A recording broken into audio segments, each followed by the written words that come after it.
Bases dropped on a new edition of Soccer Down here. It's December 27th, the last Friday of 2019. Boxing Day was yesterday. There were lots of games during the day, but the best one was at night. Liga MX Leg 1 of the final. Monterrey and Club America. I thought it was an outstanding match overall, but it had maybe one of the best finishes we've seen in a match in quite a while. We'll be digging into that here a good bit this morning. We'll also talk about all the rumors floating around Major League Soccer at the moment, and they are plentiful. There's a plethora of rumors at the moment, and Atlanta United's involved in it. We'll get into that as we go as well. Your Friday flashback question of the day. Everybody's doing their best ofs and best of the decade. We're going to go ahead and flip the script and go to the best ever in MLS. This is going to be season number 25 upcoming for Major League Soccer. And the question I've got on the floor on Twitter at Soccer Down here is, name the best ever MLS team. I need the year, I need the club. Best ever team in MLS history. It's not easy. There's quite a few different contenders for it, but I want to hear what you guys think. Best ever MLS team. That's your Friday flashback question. We'll get into that this morning as well. Jason Longshore, John Nelson with you. And John, you were watching the Liga MX Final from Alabama. And first off, how did it go? You were navigating technology to be able to watch the game. You were worried about speeds and such. How did it go? Yes.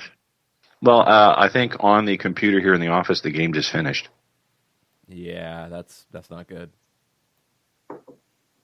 But what are you saying about Alabama internet? In some parts of the state, it's rather slow.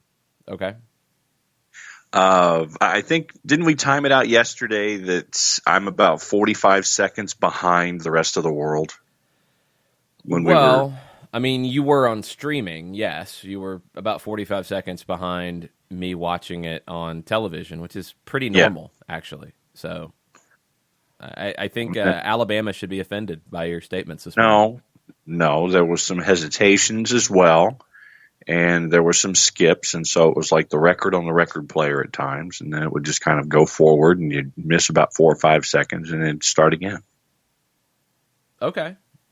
Well, that was watching it last night, yes. That was correct? Yeah, and it was an all-day thing, so things did not change as people might have been watching less and less as well. But no, it happened during the daytime. I'd get bumped off.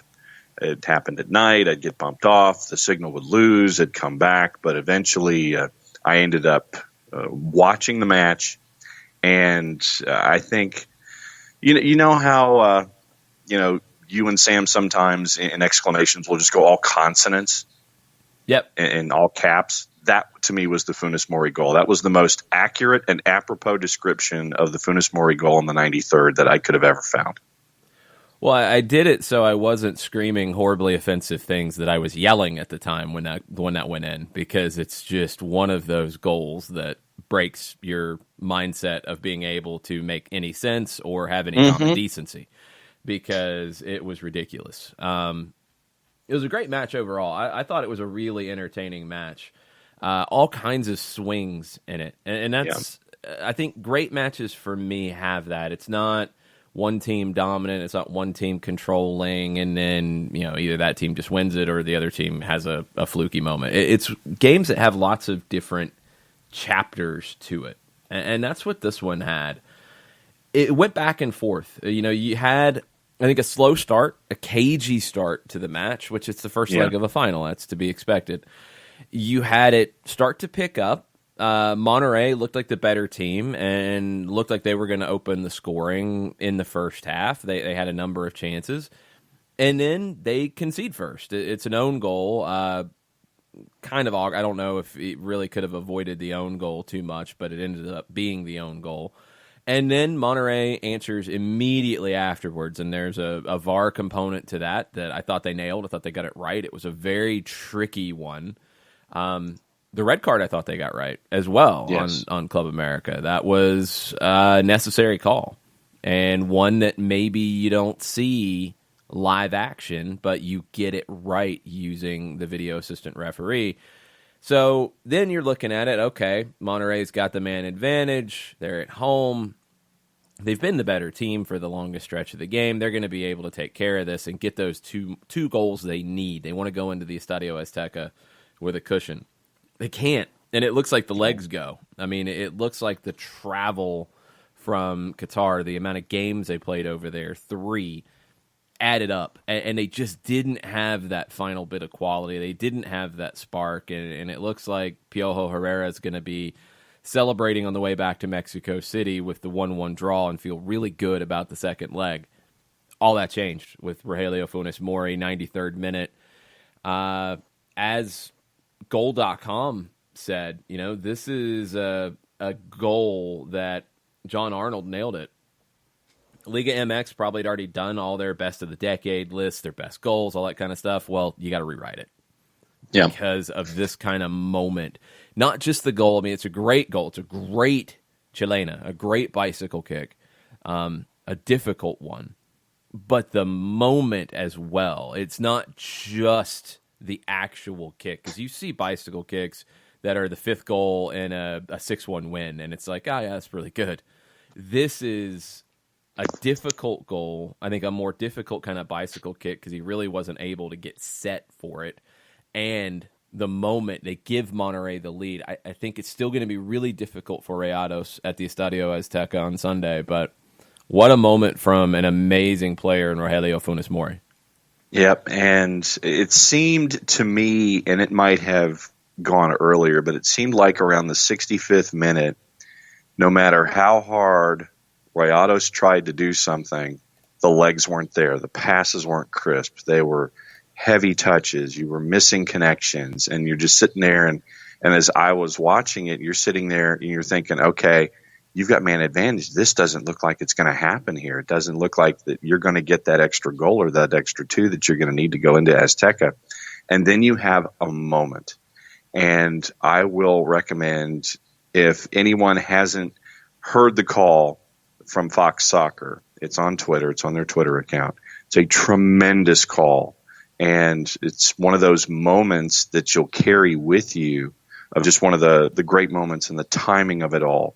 And I think that it was another great statement for Liga MX for those who may not necessarily be a regular viewer, that you might just kind of duck in every once in a while. You might be the casual guy.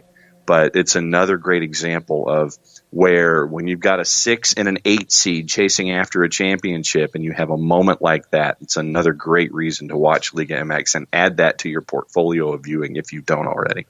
Well, and it was great that Fox did put this on FS1. It wasn't on FS2.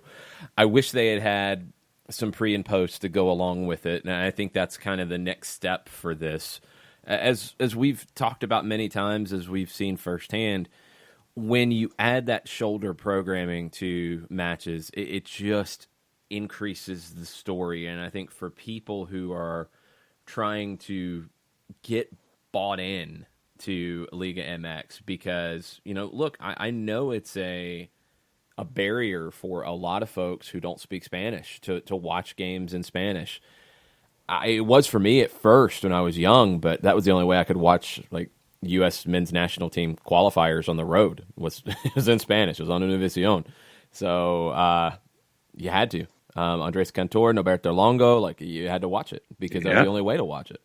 So, and I'm not fluent in Spanish, but I know enough now and I've watched enough and I'm comfortable enough with it that I can follow along. I don't catch every single thing. I don't. It takes me a second on some things, but I can follow along and watch a game in Spanish. Even if you can't, I think the quality of the soccer is worth it in these moments. And what I do love is that Fox is starting to realize, hey, there's an opportunity here in English to take this property that has never really been presented properly in English. there's been little fits and starts of things with Liga MX or the Mexican national team in English, and it's just never been consistent. The league is going to be the key to it, and especially with Major League Soccer's growth, with more interaction between Liga MX and MLS, with more transfers back and forth between the two. It's a league you got to follow, and I think Fox would have been really well served to have a little bit of pre, a little bit of post last night, even if they just did like a 2.5 hour block and gave you a segment in the pregame, a segment in the postgame, and that's it. That would have been fine. Fox Deportes, however, had about 2 hours of pregame from the pitch. It was very cool. I mean, they had everything you can imagine ahead of it. And what I would recommend is definitely go watch the goal, definitely go hear the call, but go hear both calls. Because Adrian Garcia Marquez I thought was great with his call in English. Him and Kobe Jones are a really fun listen. I think Adrian nails the ability to be bilingual and call a game in a way that is, I think, true to both. And that's not easy to do. And Kobe's not somebody who's done a ton of high-profile games. I don't know why. He's really good, and he's really engaging. I love the elements he brings into it. So it was a great presentation. It was a great match last night. It lived up to all the hype. I hope we see more Liga MX in English on the Fox networks, because I think they're seeing this is an opportunity. And with them losing the Bundesliga, they're going to need some kind of soccer property to tide you over between MLS and the World Cups. But the Spanish call is amazing too. And it was just a really big match last night. And it felt big. And the actual performances lived up to it. That doesn't always happen. And I think that you're right. Definitely about shoulder programming and giving it that little extra bit of oomph on the FS1, the Fox side. And I think that you're right. I think that this is that opportunity, since you're losing the Bundesliga, to attach yourself to Liga MX. And you really could do some special things here with a league that is incredibly popular. I mean, we talked about the ratings numbers on TUDN, and where, 50% of all the viewing comes from that particular network for Liga MX?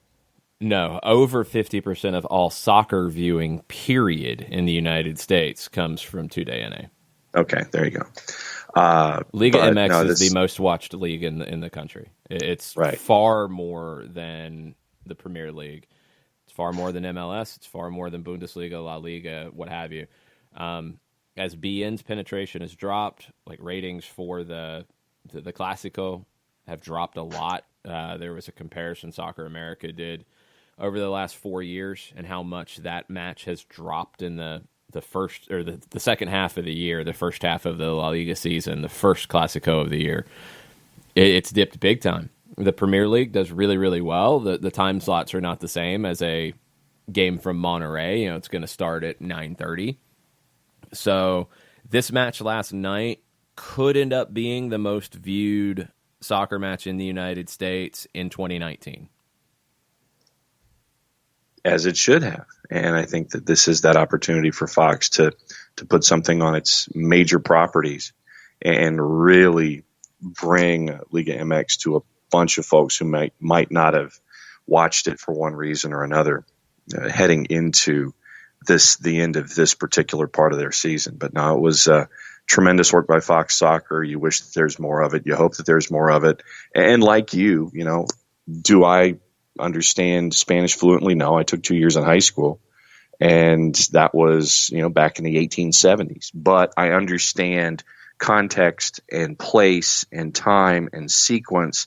And so I'm that guy in Office HD who will watch Sábado Futbolero, and I will go from beginning to end just because of the activity and the pageantry and the fandom and all that kind of stuff, and understanding what Liga MX does and understanding what it is here in the hemisphere. So yeah, I've been turning into that guy over the last couple of years. So let's go back to the match. Funes Mori afterwards, when he was asked about the goal, he shrugged and he said it was a goal I imagined.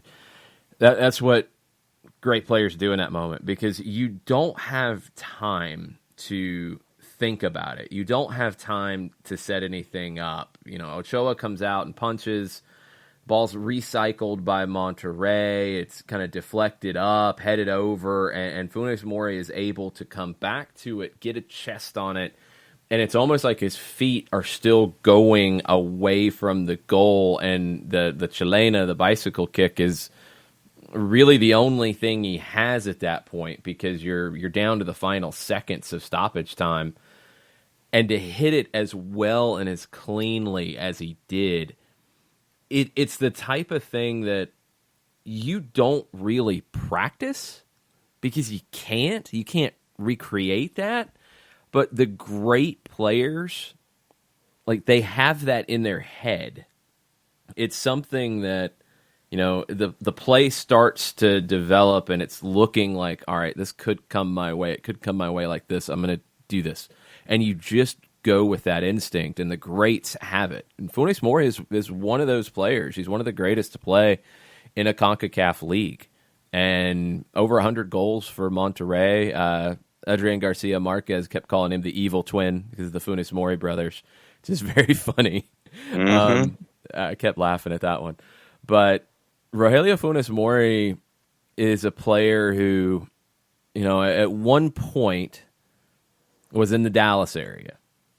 And the Funes Mori kids were around the FC Dallas Academy. They were part of the Sueño MLS program that Univision did. There are reports that they did not have documentation to be in the United States, and that's why things didn't happen for them in Dallas. That's why Sueño MLS wasn't able to happen for them, and they've found their way, both of them. And Rogelio is a legend in Monterrey, and that legend only grew with this. You talk about build the statue for Joseph. Well, this is one that you might see a statue for outside of the Estadio BBVA. And since he's the evil twin, do you do the brother statues, almost like the mirror image? No, do you do that one? No, you don't do any of that. That's nonsense, John. We're talking about one of the greatest goals of all time. There's no nonsense in this. And Jarrett found that he had done that in a match a year previous and put that video out there too.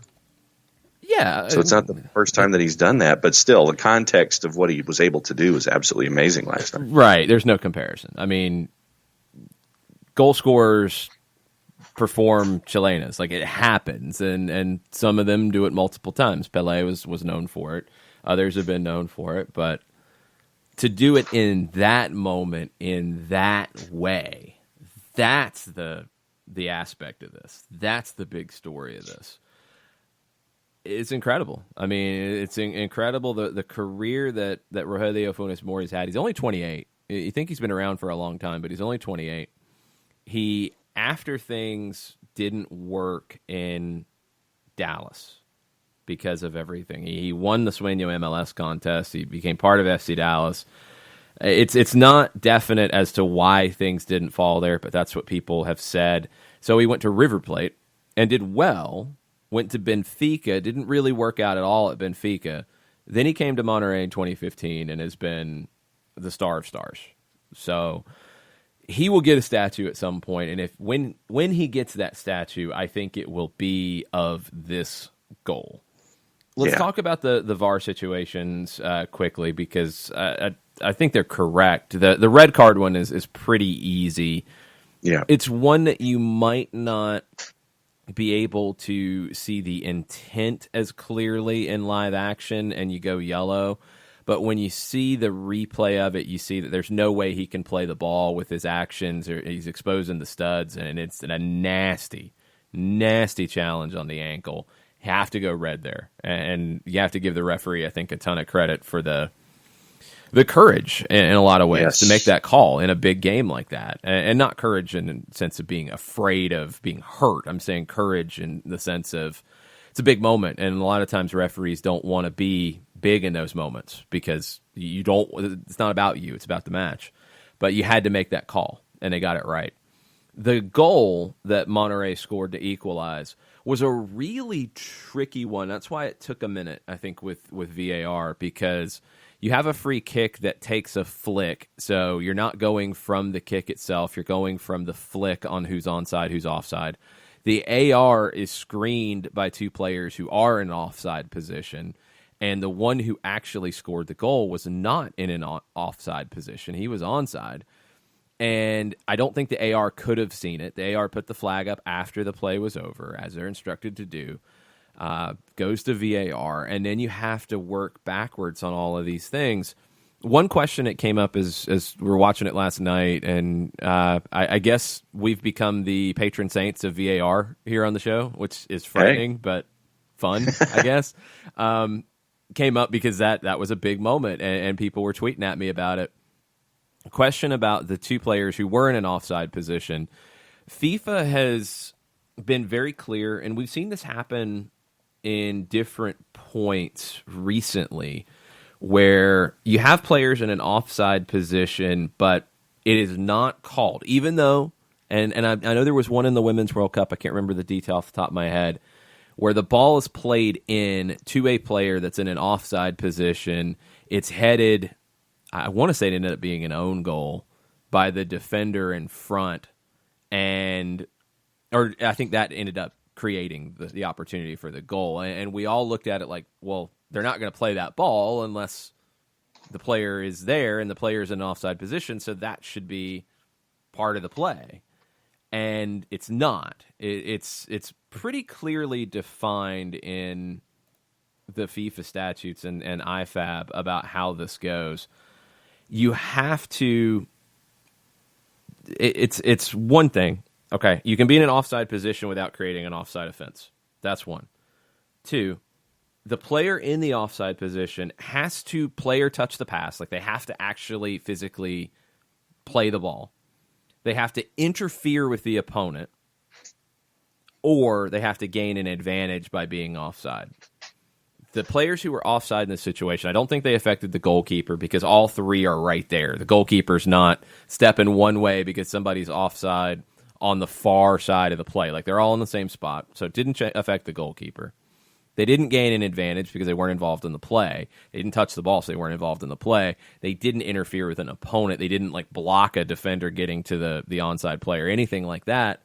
So it's a good goal. And they had to go through all of that in a couple of minutes in the booth. And I'm not exactly sure how Liga MX does it. I don't know if the VAR is in stadium or separate. But you have to go through probably 5, 6, maybe 7 different components of that decision and do it quickly and get it right ultimately. And they did. I thought they did. And I thought the reaction to it on the field, this is what I think leagues that have had VAR for a while, I think leagues who do it effectively, are starting to see now. You don't see the outrage. You don't see the yelling and screaming and histrionics and all that anymore. Like, it's a goal. They looked at it. They showed it. It's a goal. You accept it. You play. Yeah, and for me, that's key in all of this, is that the leagues that are familiar, the ones that have VAR, that have had it for a couple of seasons, and then you have the teams that are used to the machinations and the coaches that are used to all of the elements that are associated with it, then you have moments like this. It's like, yep, okay, got it, cool, understand where you're coming from, move on. But the ones who do it right as well, because it's one thing to have it and you should get used to it, but to actually have the respect for it. And I think that's something that is the key here, and it's something that doesn't happen in every league just yet. Let's take a quick break. We'll get into the Twitter timeline. We'll hit to the rumors as well. But if you guys watched the match last night, let us know what you thought. Let us know how you felt about it. I was very entertained by all of the different swings in it.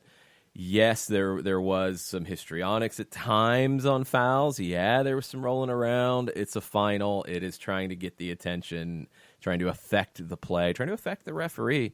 I don't think it did. I think he let everything play itself out. He didn't get too involved. He made the decisions he had to make. I thought it was a well-refereed match, a well-played match, just a good quality match. Can't wait for the second leg on Sunday. Let us know what you think on Twitter at SoccerDown here. We'll be right back. Looking for future leaders we can trust and believe in? Look no further than the high school student athletes right here in Georgia. High school sports teach young people how to be effective leaders. It begins by making their grades and being on time for practice.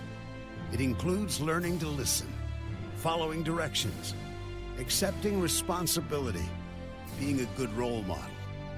And it's about respect for officials, opponents, the rules, and each other.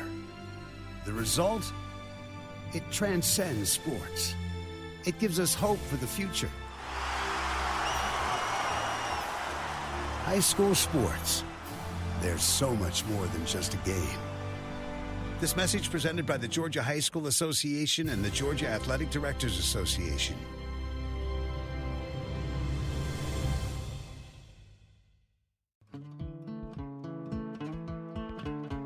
Today's show is presented by Appolinsky & Associates, personal injury lawyers with over 30 years of experience, supporters of Atlanta United, Faction, and Inter-Atlanta Youth Football Club. If you've been hurt in a wreck, contact Steve today at steve@aa-legal.com or call in 24/7 at 404-377-9191. The initial consultation is free. We know that every driver is different, and a one-size policy does not fit all. That's why Country Financial offers a variety of discounts, so you get the coverage you need and the savings you deserve. From good driver to good student, multi-policy to multi-car, we've got a discount to suit every driver. Call Jason Wright at 678-568-6871 today to see what you could save. On Facebook at Jason Wright Agency or by phone at 678-568-6871. Discounts vary by state. Policies issued by Country Mutual Insurance Company, Country Preferred Insurance Company, or Country Casualty Insurance Company, Bloomington, Illinois.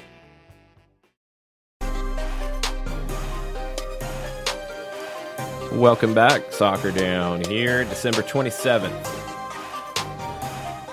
Liga MX Final was highly entertaining last night. Second leg, I'm going to go over to the brew house and watch it. So if anybody wants to join and watch some Liga MX Sunday night, that will be the spot. Should be a really, really fun one because now it's flipped to Club America and Piojo Herrera, who said that they would win the title before the playoffs started. Well, they got it in their house, and they got to overturn the lead. There's no away goals or anything like that. If it's a level, it goes to extra time, flat out. No away goal tiebreaker in the final. So 2-1 Monterrey leads. They go to Mexico City. We'll be talking about that on Monday for sure, but I think it will be a very entertaining match on Sunday evening. The rumors flying around Major League Soccer right now are starting to get entertaining in some ways, crazy in others, maybe a little scary for some as well. The big one that is happening here in the Atlanta area, it's not a new one, but maybe it's a progressed rumor. Looks like the Leandro Gonzalez Perez talk to Club Tijuana is a little more substantial than maybe the initial reporting. Cesar Luis Merlo, who we've talked about before, Argentine journalist, he started doing a lot of work in Mexico in recent months. He has reported that a deal between Club Tijuana and Atlanta United is translated, quote, about to close. It was filed to the newspaper AM yesterday, kind of early afternoon. It included a bit from Merlo saying that Leandro Gonzalez Perez had consulted Tata Martino to pick his brain about the league and all of that. Remember, Dario Sala is at Tijuana as well, so somebody that LGP has worked with, and I think that's a very important element of this that has not been talked about enough. Tijuana has a new manager, Gustavo Quinteros. They have struggled to get and stay in the top group of Mexican clubs. They've had fleeting moments of being at the top, but they haven't been able to maintain it. And lately, they've struggled to be a playoff team. Oscar Pareja got them to one playoff where they were the number 8 team coming in out of 8. This past year, they weren't able to get there. Pareja goes to Orlando. Quinteros comes in. He brings Dario Sala with him. Dario Sala has connections to players that he knows, that he's worked with. LGP would be one of them. I think that's a huge factor in all of this. Xolos have been looking at multiple players right now. They're not just looking at Leandro Gonzalez Perez. Saul Salcedo from Huracan in Argentina is one. Reportedly, a $3 million offer was deemed too low for Salcedo.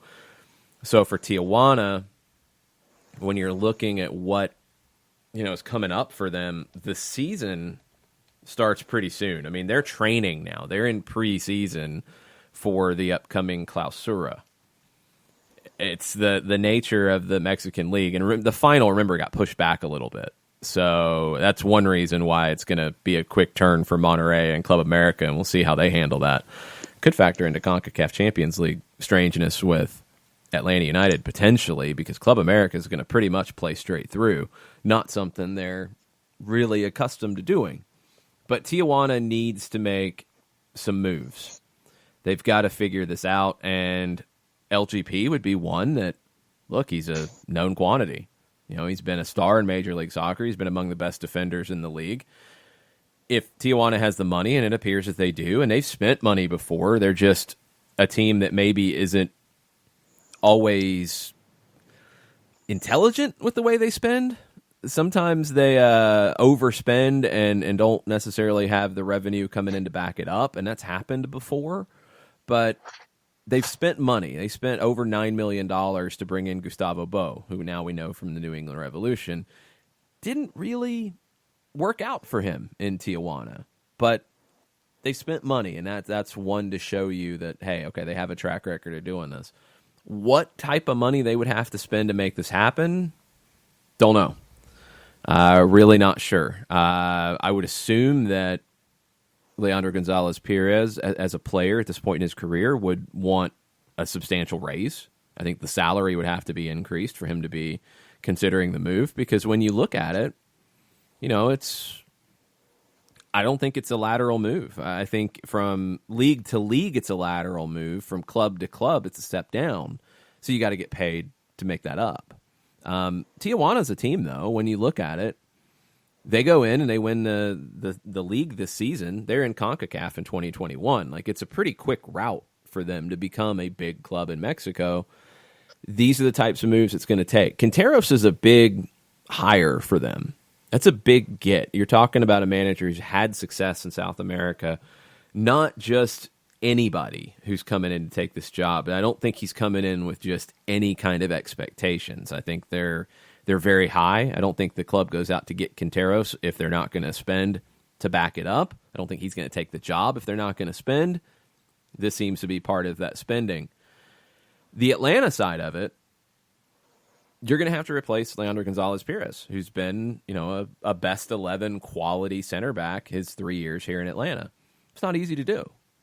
You've got the stature, you would have the money to work with, and you'd be able to do that. Now, I would assume, and haven't seen Atlanta linked to any center backs and rumors. Really, it's been kind of quiet on the rumor front, which isn't all that abnormal. I feel like maybe that's being forgotten about.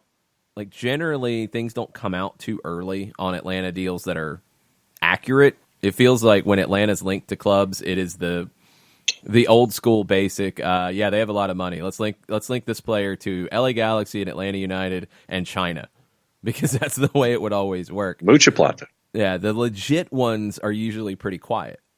So, and if this is going to be a move that happens, I think there's a corresponding move to bring in a replacement.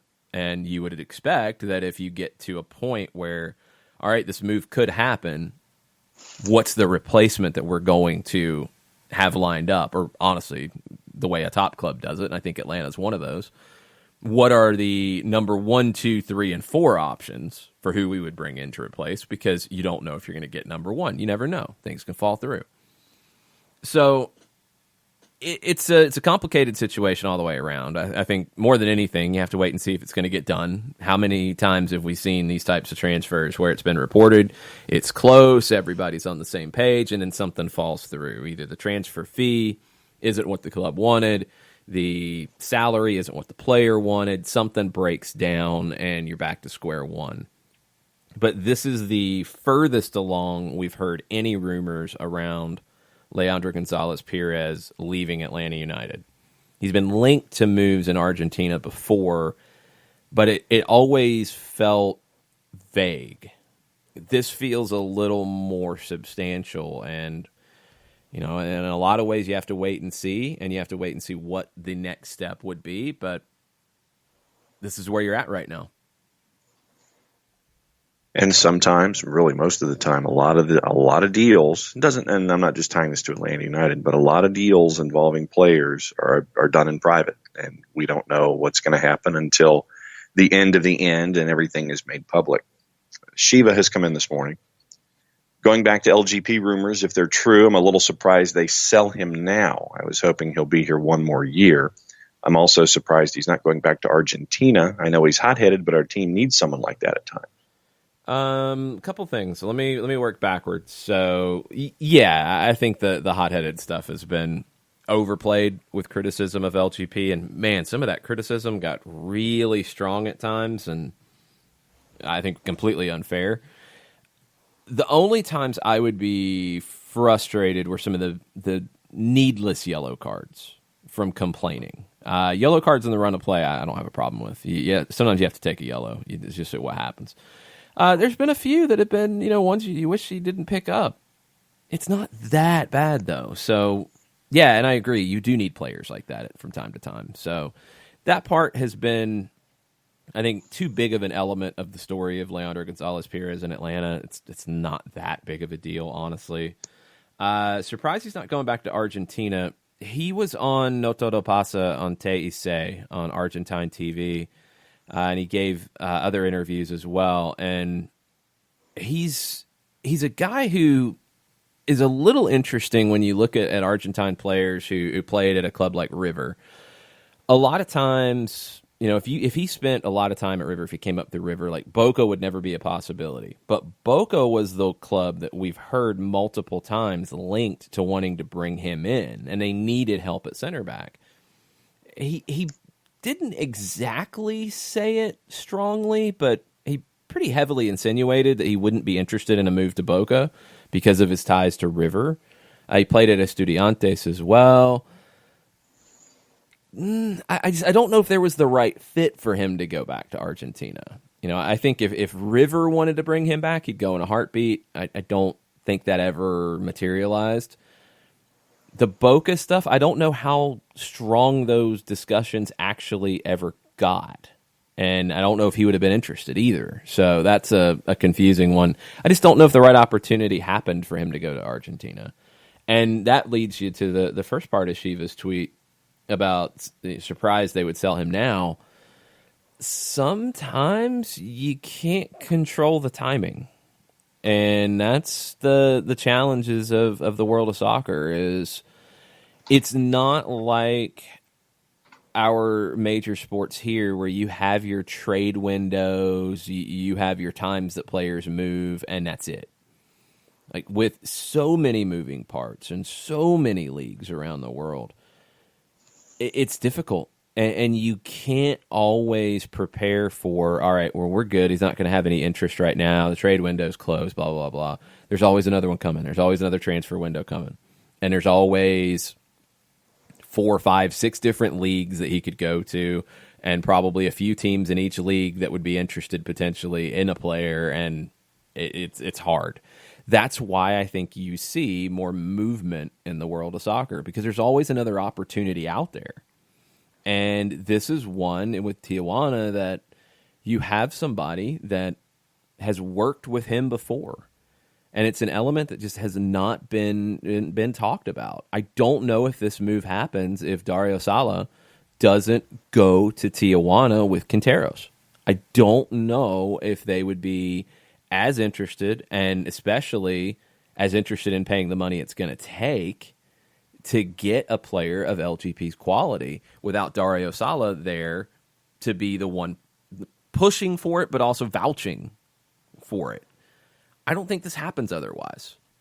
So that's where you're at. It's a lot of things that have come together, and we'll see if it happens. We'll see if it gets finalized. It sounds like it's getting close, according to reports. Doug Robertson has said, I think, 90% done or 90% ready to be done. According to his sources and what he's hearing. So it's sounding very close, but that doesn't mean it always gets done. And when it does, then I think you start looking at who's going to be the replacement. Then also on the board this morning with discussions of LGP, Chris Kilroy said, "Holy crow." And I tried to see if it was holy cow, but the R and the O are on different sides of the QWERTY keyboard, so I'm going to leave it at holy crow. It says, in dissecting LGP rumors, he says, not only is center back depth questionable, but who steps into the role of Asador? I don't know who's going to be heading up the grill. That's a good question. Maybe Eric Remetti takes over that role. I'm not sure how he is behind a grill. It's a big role. I mean, it's a big thing. I know we're joking about it, but just the person who will open up their home to new signings, and we've heard it about pretty much every South American player who's come to Atlanta after LGP arrived. He was, often the first one to call, invited him to the house, helped him get settled. It's big. It's very big, and it's something that will need to be replaced in some form or fashion. It can be replaced in many different ways, but it's something that's going to have to get replaced. I think you're going to have to go out and get a replacement, and you'll have the resources to work with if this deal gets done, whether they're straight cash or allocation money or using other allocation money and moving this other places. You're going to have the ability to go out and get a replacement. You're going to have a spot that has opened up in terms of what was spent last year on LGP that would be available, so that creates a salary cap opening to make something happen. You're going to have to go get one. And I still think you need center back depth. I think they're two different things. I think you need center back depth behind your starters, because I think right now you're looking basically at, in a four-man back line, Miles Robinson and Leandro Gonzalez-Perez at center back. In a three center back setup, a five-man back line or a three-man back line with wing backs, however you want to look at it, those two plus Franco Escobar would be your base setup. You have George Campbell, who's very young, no MLS experience yet. For depth, I don't think you want to rush him into it, but he's a player that can grow into it. We see what his preseason looks like. Jeff Larentowicz is a player who can drop in there, and there's questions with rumors about central midfielders coming in, and also with what you have already in the mix, where Jeff Larentowicz slots in anyway. Does he become a number one defensive guy off the bench who can play in the midfield, who can play at center back, and a spot starter in both positions as needed? Is that what he is in 2020? It's possible. I still think you need one more center back for depth, and if you move Leandro Gonzalez-Perez, then you would need a starter, because I don't think you're comfortable with any of the other players that we've talked about going into a starting role and starting 40 matches, for example. I think you're probably going to want to go get a starter at that point. So we will wait and see. We've got more questions. We'll get to those as we go. We've got more stuff on the way as well. But we're going to take a quick break and reset and be right back. A ranger station. I'd like to report a bear hug. Okay. I put out my campfire and Smokey Bear hugged me. So you drowned the fire, you stirred it, drowned it again, and felt that it was cold? Uh-huh. Yeah, he's just letting you know you did good. Bear hug from Smokey Bear. Status update. I'm gonna let you go now. There are many ways to start a fire, but one sure way to put it out. Learn how you can do your part at SmokeyBear.com. Sponsored by the U.S. Forest Service, Ad Council, and your state forester. As a business owner, you know that every year brings new challenges and opportunities. The success of your business demands expertise and focus. And Country Financial can help you keep that focus by helping ensure you have the right insurance protection in place to meet your goals. Jason Wright can help you create a customized insurance plan that has coverages designed just for your business. Give Jason a call at 678-568-6871 or reach him on Facebook at Jason Wright Agency. Coverages vary by state. Policies issued by Country Mutual Insurance Company, Bloomington, Illinois. This is what matters. This is beyond X's and O's. This is the difference mutual respect makes. This is what character looks like. This is what defines us in Georgia. This is sportsmanship. School sports. It's not the outcome that matters most, but the way the games are played. This message presented by the Georgia High School Association and the Georgia Athletic Directors Association.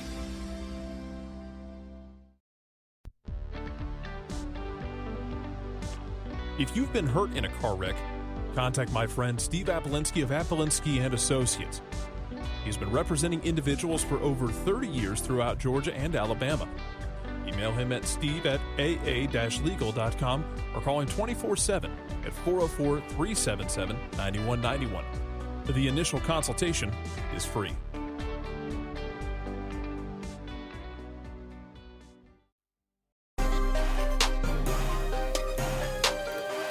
Welcome back. Soccer Down here. Final segment, hour number 1, December 27th.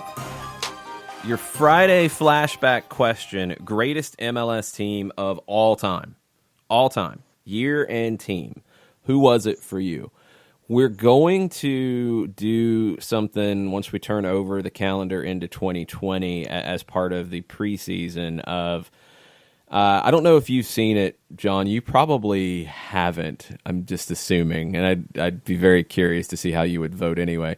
I believe it's Randy Cruz on Twitter, who I followed for a long period of time, created a bracket of 90s hip-hop songs.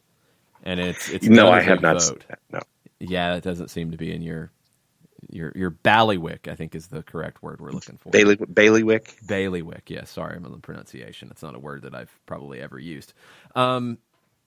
It's a pretty cool thing where people basically, like, you have two songs matched up and you vote. And it's all 90s hip hop. So I've been loving it. There's been some that have been really difficult decisions that I've been angry I can only pick one, but that's how it goes.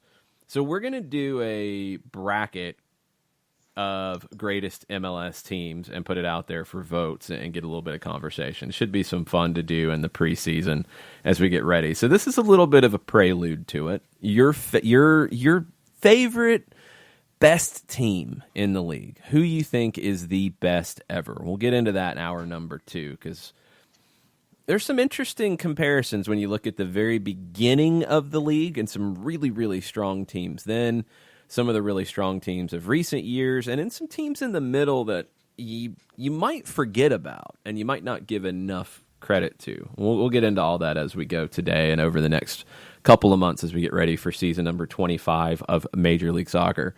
But before that, we have some more tweets from the peeps to get to, and John's got acronyms to try to figure out. Yes. Michael Ruiz, in discussions about what we were talking about to lead off the show this morning, said Funes Mori be like NBD with a shrug shoulders emoji. I'm hoping you got this one. Funes Mori be like no big deal. There you go. Good stuff. Did you have to look it up? Actually, no. Hey, very nice. Turning the page toward the end of 2019, I actually got an acronym, so that's one for me for the entire season. Yeah, no, you got a couple. I mean, not batting over the Mendoza line, but no, you've had a few. It took me forever to figure out that TFW was that feeling when, and then having to read context and things like that. It's like, okay, TFW. Oh.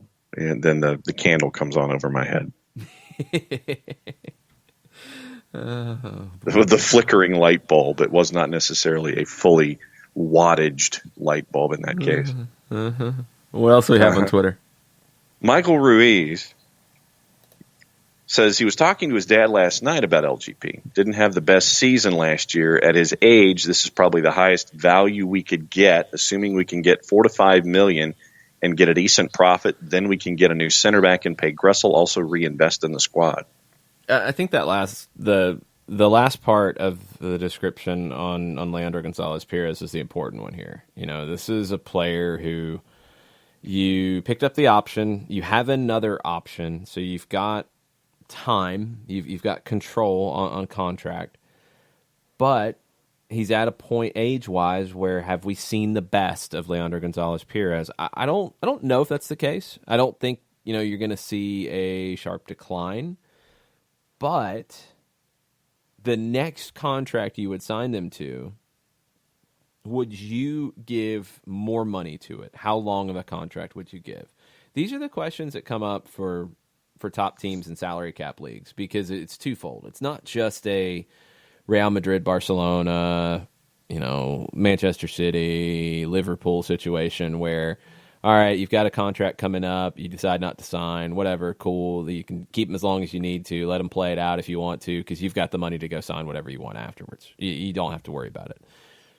Look at the New England Patriots in the NFL and what they have consistently done, where they have not gotten rid of players too early or too late. They've generally done it at the right time, and that's a very difficult thing to do. It's something the Falcons have struggled with. It's something that they have struggled with. It's something a lot of NFL teams have struggled with. It's something a lot of teams, period, struggle with. It's hard to stay on top. If an offer comes, and that's, I think, the difference between that and MLS is you're not dealing with 30 other teams that might be interested in your player. You're dealing with maybe 300 potential landing spots, and you're dealing with different countries and different needs and different points of a season and all kinds of things that factor into it. So you have to know when the right time is to sell and to bring in the maximum amount to then re-strengthen your team. If you do this, and I don't know what kind of number it would be, these are the tricky ones. I think that you need more data to show you what the valuation is going to be on players of this level leaving MLS. We saw the Sebastian Mendez, 22 years old, reportedly Orlando turned down an offer of $7 million for him.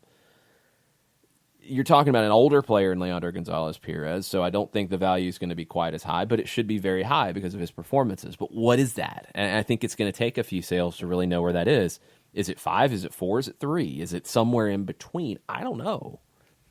And that's the challenging part for an Atlanta United or any club in MLS in this situation.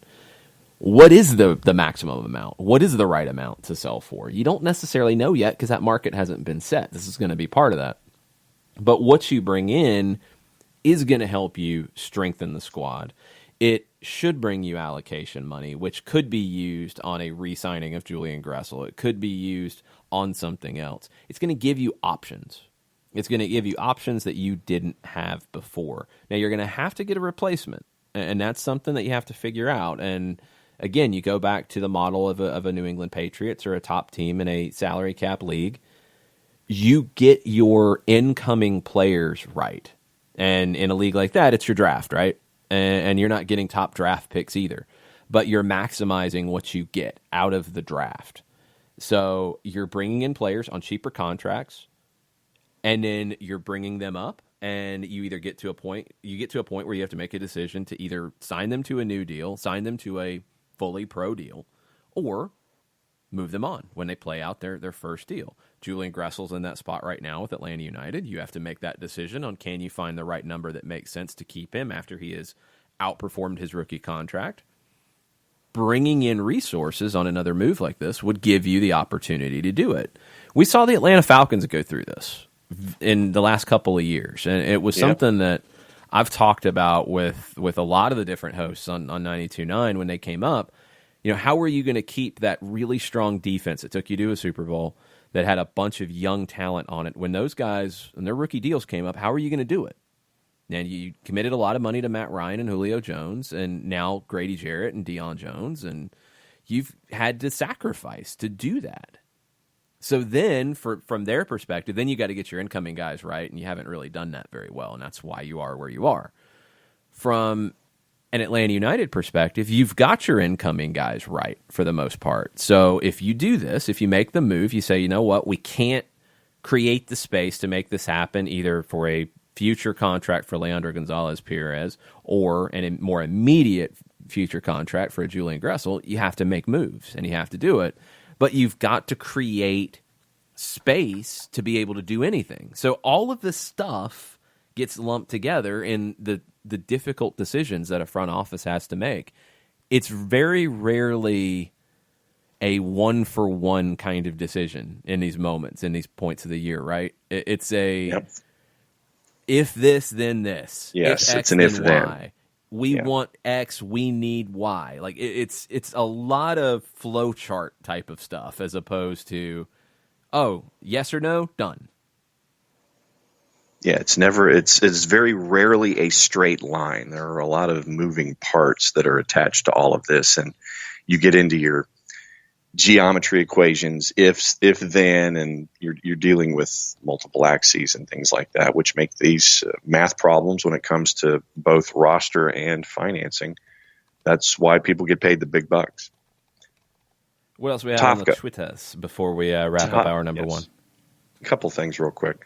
Matt Wagner with no LGP. What does our backline look like in 2020? Who'd be your top choice for a replacement or replacements? Well, I mean, a replacement, it's very well going to be somebody that we don't know. It could be a center back from Argentina. It could be a center back from Mexico. It could be a center back from anywhere in South America. It could be a center back from Europe. That's the thing about where Atlanta's at right now is you're not tied into a narrow market for replacements. I think you'd probably go younger than LGP if you can. I mean, in a perfect scenario, I think you're looking for a guy who would be 24, 25, ready to step in and be a rock day one. You know, not somebody who's going to need time. So you want somebody with experience and somebody who I think can fit into a system that Frank de Boer and this club want to play, which revolves around being comfortable with the ball at your feet. So those are going to be your limitations. Like who it is, very well going to be somebody nobody's ever heard of here. And that's fine. I mean, I think that, again, speaks to the difficulties of these types of moments because you know what the market is for, you know, middle linebackers in the NFL because there's a small number that you're talking about. The market for center backs at this price point in the world of soccer, I mean, those of you who play FIFA, those of you who play Football Manager, you do the search on this type of salary, that type of age range of a center back, and you're going to come up with hundreds upon hundreds upon hundreds. That's why it's been so important that Atlanta United has had, you know, somebody like Lucy Rushton in the front office from a scouting perspective, and Jonathan Spector talked about this in his interview. I think it was with Doug Robertson. It might have been with Felipe Cardenas. I think they both caught up with Jonathan Spector at different points. What Lucy helps them do is in a moment like this. So, okay, you make the decision. The offer's too good to pass up. You make the deal. You need a center back. Instead of what I just said, like that could be hundreds and hundreds and hundreds. This is what I'm looking for, and I don't even know where to start. That's where somebody like Lucy Rushton comes in her department because you've narrowed it down. You can start from a list of 20 or 10 or whatever you get to narrow it down further so it doesn't feel overwhelming. That's the difference between an Atlanta United and some other clubs where it is, oh, we just made a sale. Oh, we need to go get this player. What do? Let's go call an agent and see what they've got. Or let's go call this person we know and see what they've got. Top clubs don't have to do that. That can be part of the process, but that's not the whole process. They already know places they want to go, and that's where you're going to be here. We're going to take a quick break, come back, hour number 2 on the other side. Lots of other rumors around MLS we'll get to, and we'll get to the Friday Flashback, best teams in MLS history, right after this. Looking for future leaders we can trust and believe in? Look no further than the high school student athletes right here in Georgia. High school sports teach young people how to be effective leaders. It begins by making their grades and being on time for practice. It includes learning to listen, following directions, accepting responsibility, being a good role model. And it's about respect for officials, opponents, the rules, and each other. The result? It transcends sports. It gives us hope for the future. High school sports. There's so much more than just a game. This message presented by the Georgia High School Association and the Georgia Athletic Directors Association.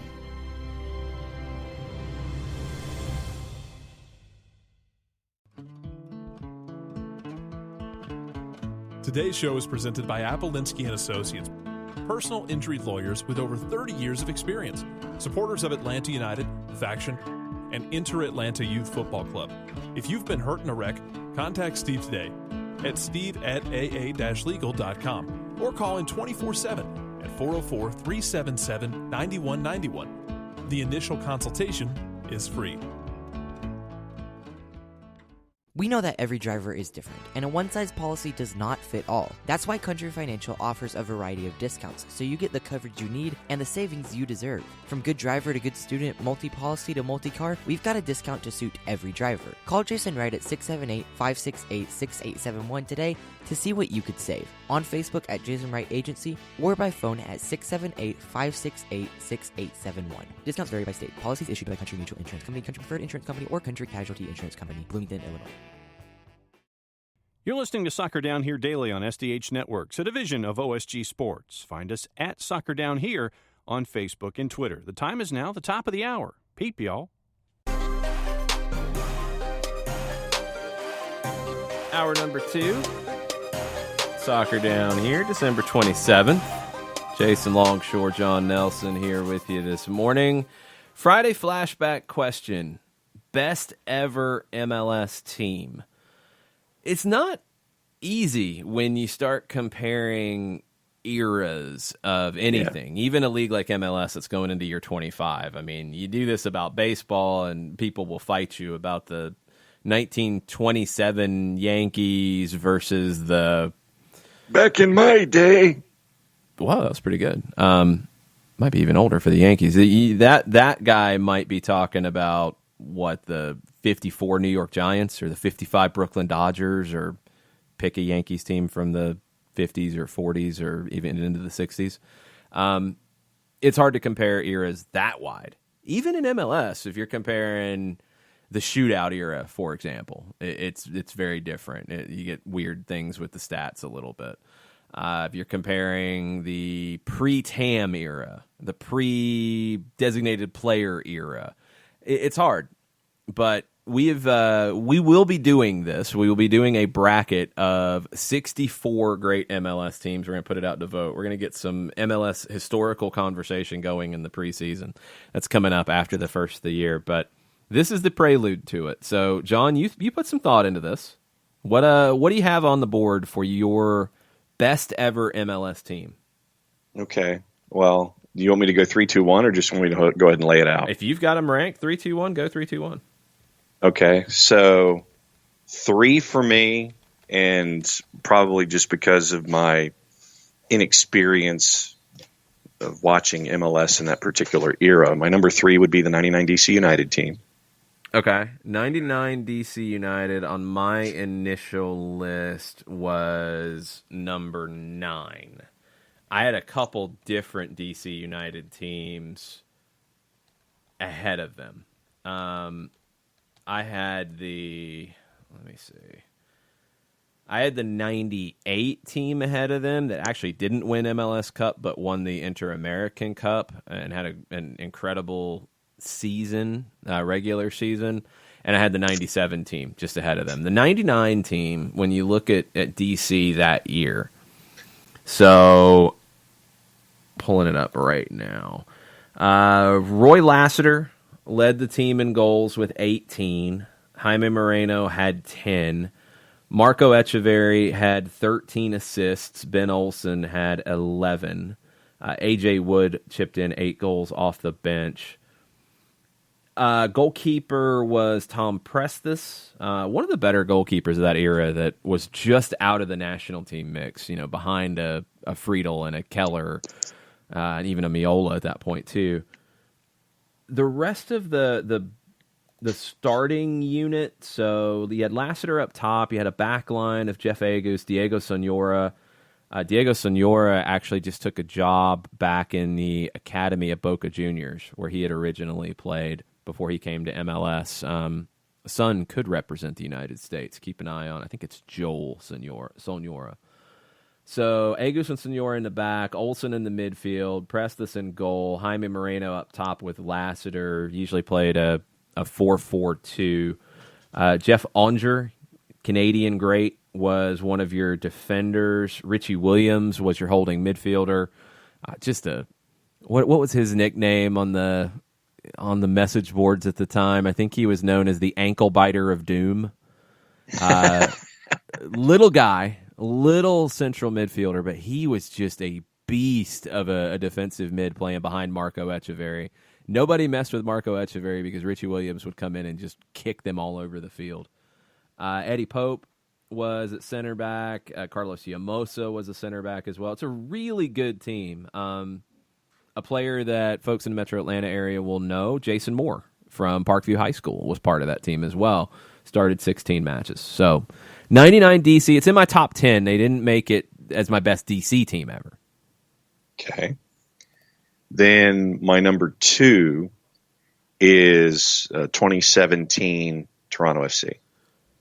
Only treble in MLS history. So, I mean, that's got to get the respect. They broke the single-season points record, which has now been broken. Vanny was coach of the year. He was pretty diverse tactically, which I really liked with that team. Giovinco was ridiculous, scored 16 goals. Victor Vasquez, Justin Morrow joined him on the best 11. Josie Altidore had 15 goals. Michael Bradley was the captain. They got through the playoffs with wins over Red Bulls and Columbus, and then dominated Seattle in the final 2-0. Easily one of the best teams in MLS history. There's just no question.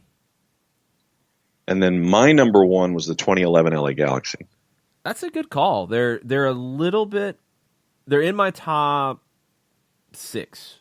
Didn't quite make it to the top 5. But this was the one. This was Beckham's first MLS Cup. He had 13 assists during the season.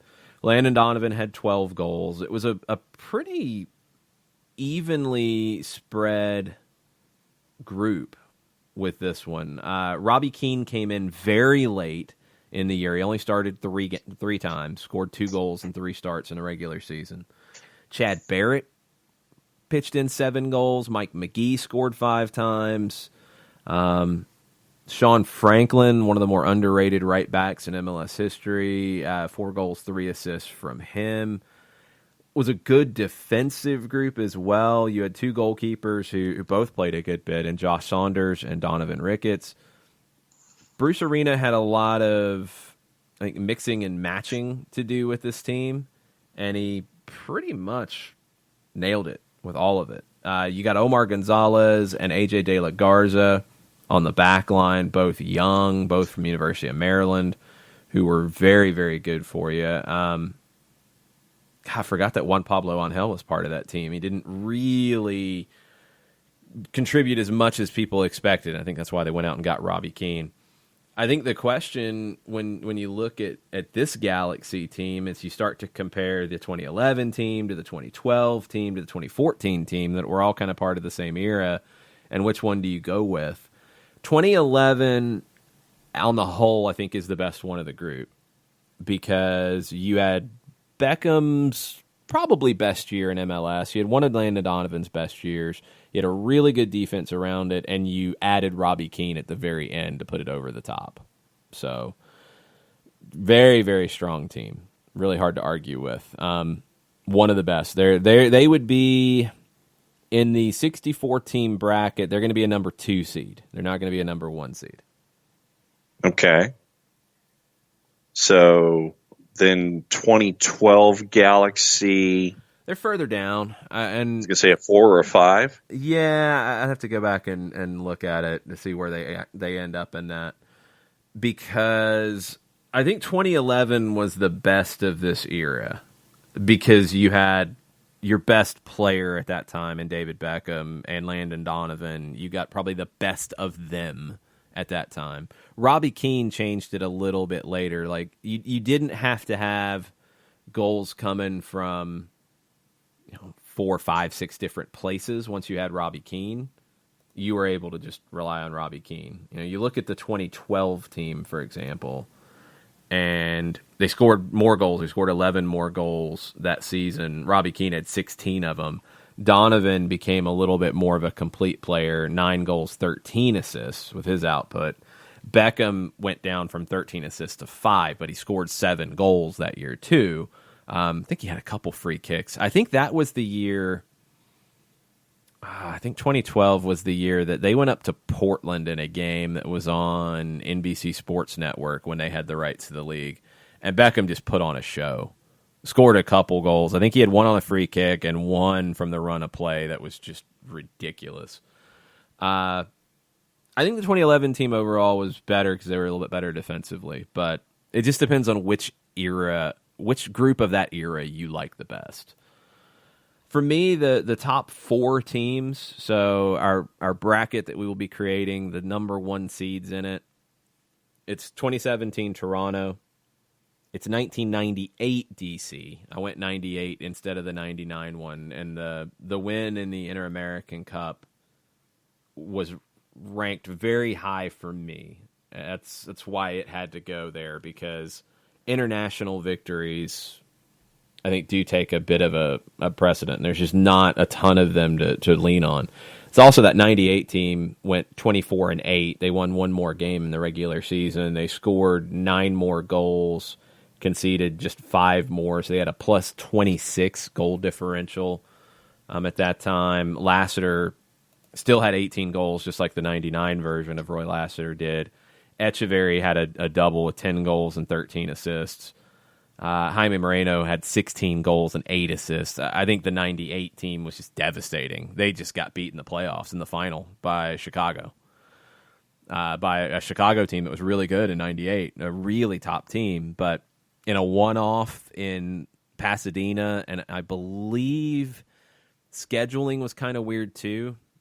And I think DC came in like kind of tired after something, the way that the playoffs were set up. They didn't have as much rest as Chicago did, and it kind of showed. So I'll go 98 DC as a number 1 seed. 2017 Toronto. I pulled out the 2002 LA Galaxy. Okay. As a even with the slow start seed. The 2002 team went 16-9-3. They won MLS Cup. They had one of the best defenses in league history, and they had one of the best goal-scoring seasons in MLS history in Carlos Ruiz, 24 goals. Unbelievable. This was the Ruiz coming out party for the league. So you look at that 2002 Galaxy team. Kevin Hartman and Matt Reese were your goalkeepers, mostly Hartman. Ruiz, 24 goals in 26 matches. Alexi Lalas came back to play in this team and started 26 times. Scored 4 goals, too. Simon Elliott, a player from New Zealand, you might remember, 6 assists on the year. Danny Califf was one of your center backs. Ezra Hendrickson. Sasha Victorine, a top young American talent that didn't quite get to where we all thought he would. You still had Mauricio Cienfuegos, who was very influential in this group. Kobe Jones played a good bit. He was also away, playing in a World Cup for the United States. That factored into it as well. That 2002 Galaxy team was really, really strong.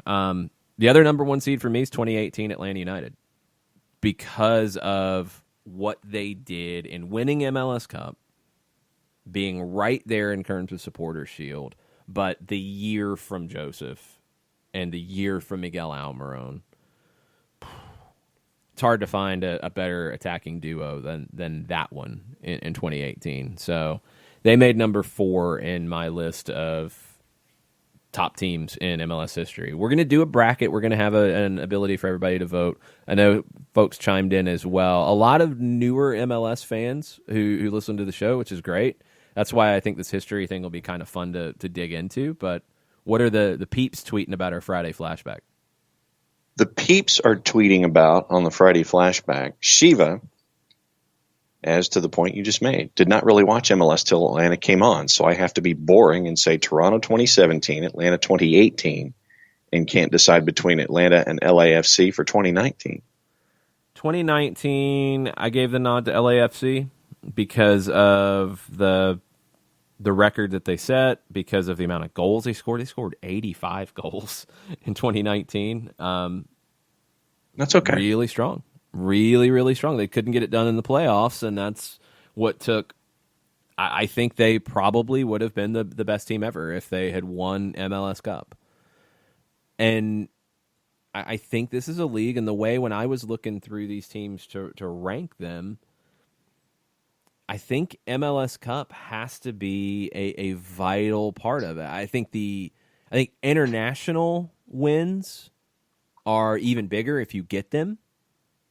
And I think they're probably even bigger because there just haven't been many of them, so that's why.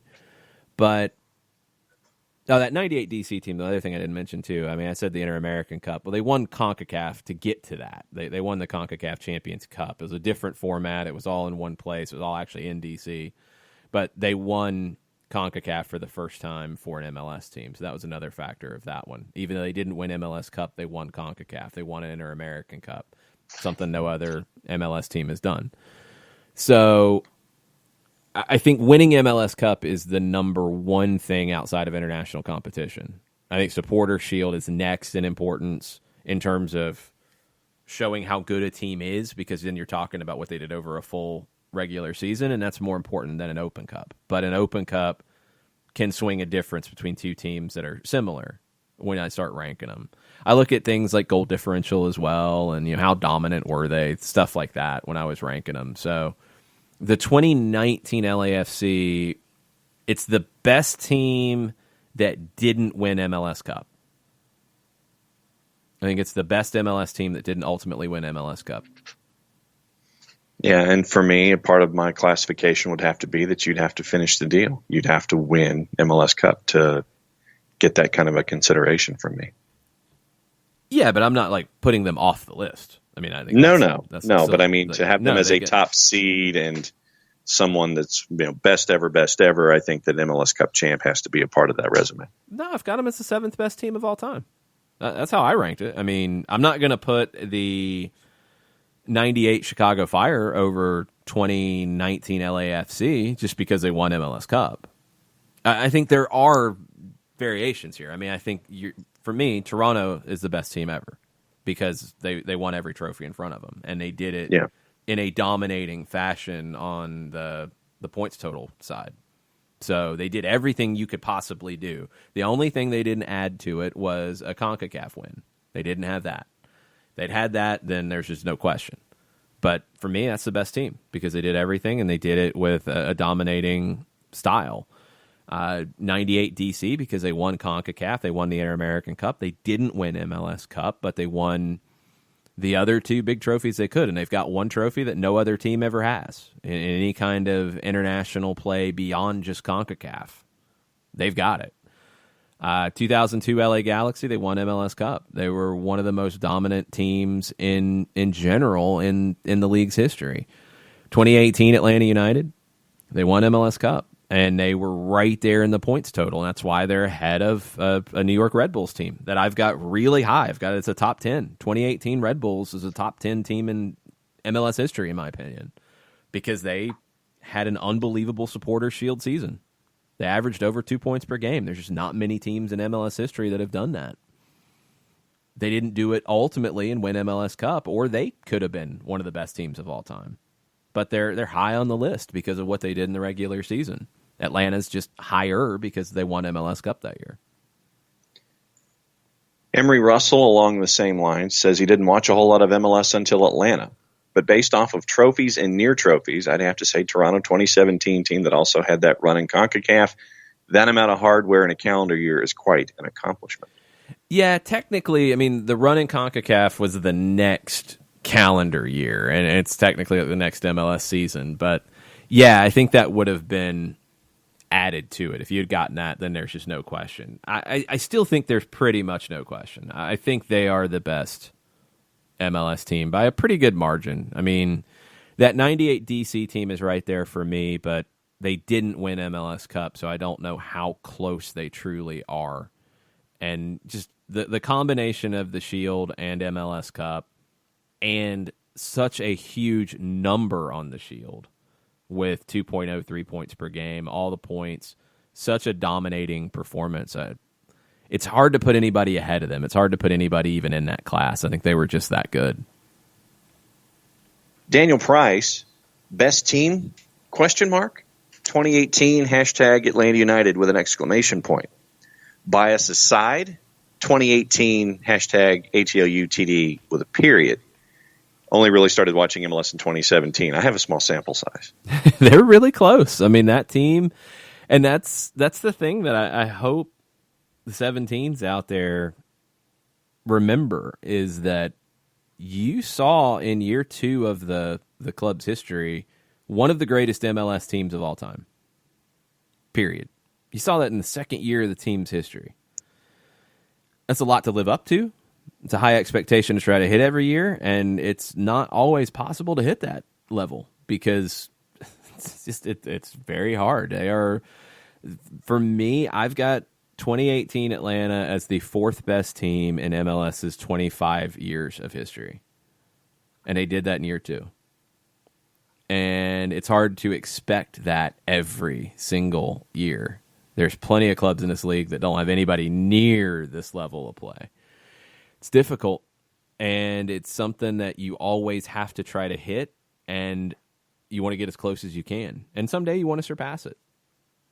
But it also, I think when we talk big picture and we go back to the rumors around Leandro Gonzalez-Pirez, other rumors that are out there coming or going or what have you, this is a club that has built a team that, honestly, all three of the Atlanta United teams, 2017, 2018, 2019, are in my list of best 100 teams in MLS history. Oh, yeah, no doubt. No doubt's a bold statement. I'm not saying no doubt because that's 3 years that you've been in the best 100 every year. That's not easy to do. There's plenty. I think there's some clubs, the way that I went through it, and I went through trophies won, I went through points per game, I went through goal differential, I compared a lot of different things. There's clubs, I'm pretty sure, that don't have 3 entries in the top 100. And Atlanta's got all 3 of theirs in there, and I tried to separate bias, and I think I did it as best as you can. LAFC's 2 teams are there too. I mean, the 2018 LAFC team is in the list. It's further down, but they're in the list, just like the 2017 Atlanta United team is in there, but they're further down.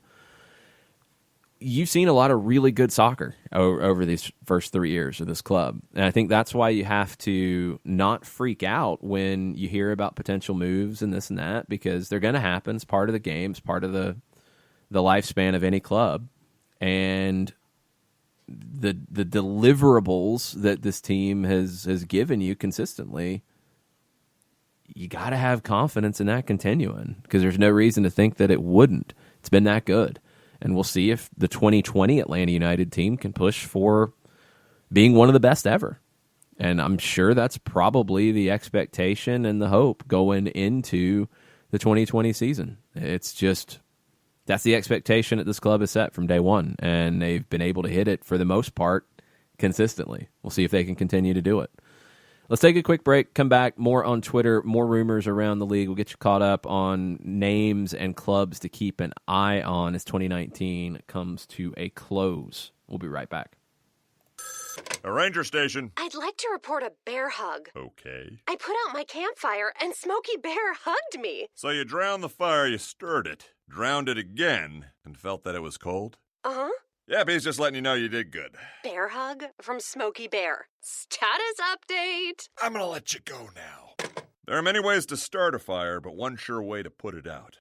Learn how you can do your part at SmokeyBear.com. Sponsored by the U.S. Forest Service, Ad Council, and your state forester. As a business owner, you know that every year brings new challenges and opportunities. The success of your business demands expertise and focus. And Country Financial can help you keep that focus by helping ensure you have the right insurance protection in place to meet your goals. Jason Wright can help you create a customized insurance plan that has coverages designed just for your business. Give Jason a call at 678-568-6871 or reach him on Facebook at Jason Wright Agency. Coverages vary by state. Policies issued by Country Mutual Insurance Company, Bloomington, Illinois.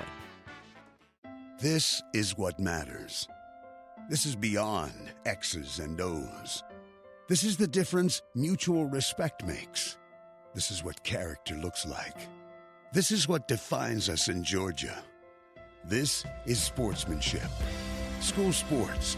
It's not the outcome that matters most, but the way the games are played. This message presented by the Georgia High School Association and the Georgia Athletic Directors Association.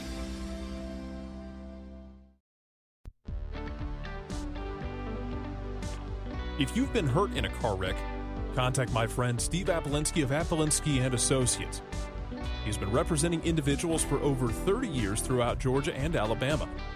Email him at steve@aa-legal.com or call him 24/7 at 404-377-9191. The initial consultation is free.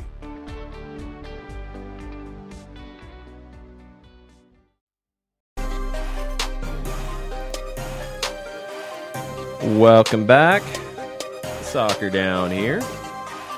December 27th. It's a Friday. Friday flashback. Best ever MLS team. A little bit of a preview of a Twitter poll / contest / tournament that we'll be doing in 2020 in MLS preseason to decide on Soccer Down Here's greatest ever Major League Soccer team in its history. And we'll try not to be biased, although it probably will end up being biased because it's going to be a Twitter poll. But we will try not to be biased.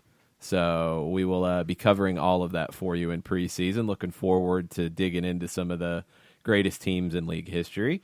We've got some tweets on that. We've got some tweets on other things. But let's get caught up on the rest of the rumors from yesterday. I mean, it was a pretty busy day on the silly season front with MLS teams involved. Merritt Paulson, Portland Timbers owner, kind of kicked it off. Not often you see the owners getting involved in the silly season rumor mill, but Merritt Paulson likes to do these sorts of things. He posted the picture of the back of a jersey, and he said it was one that he had been working on for a couple of years, and he'd have some announcements very soon.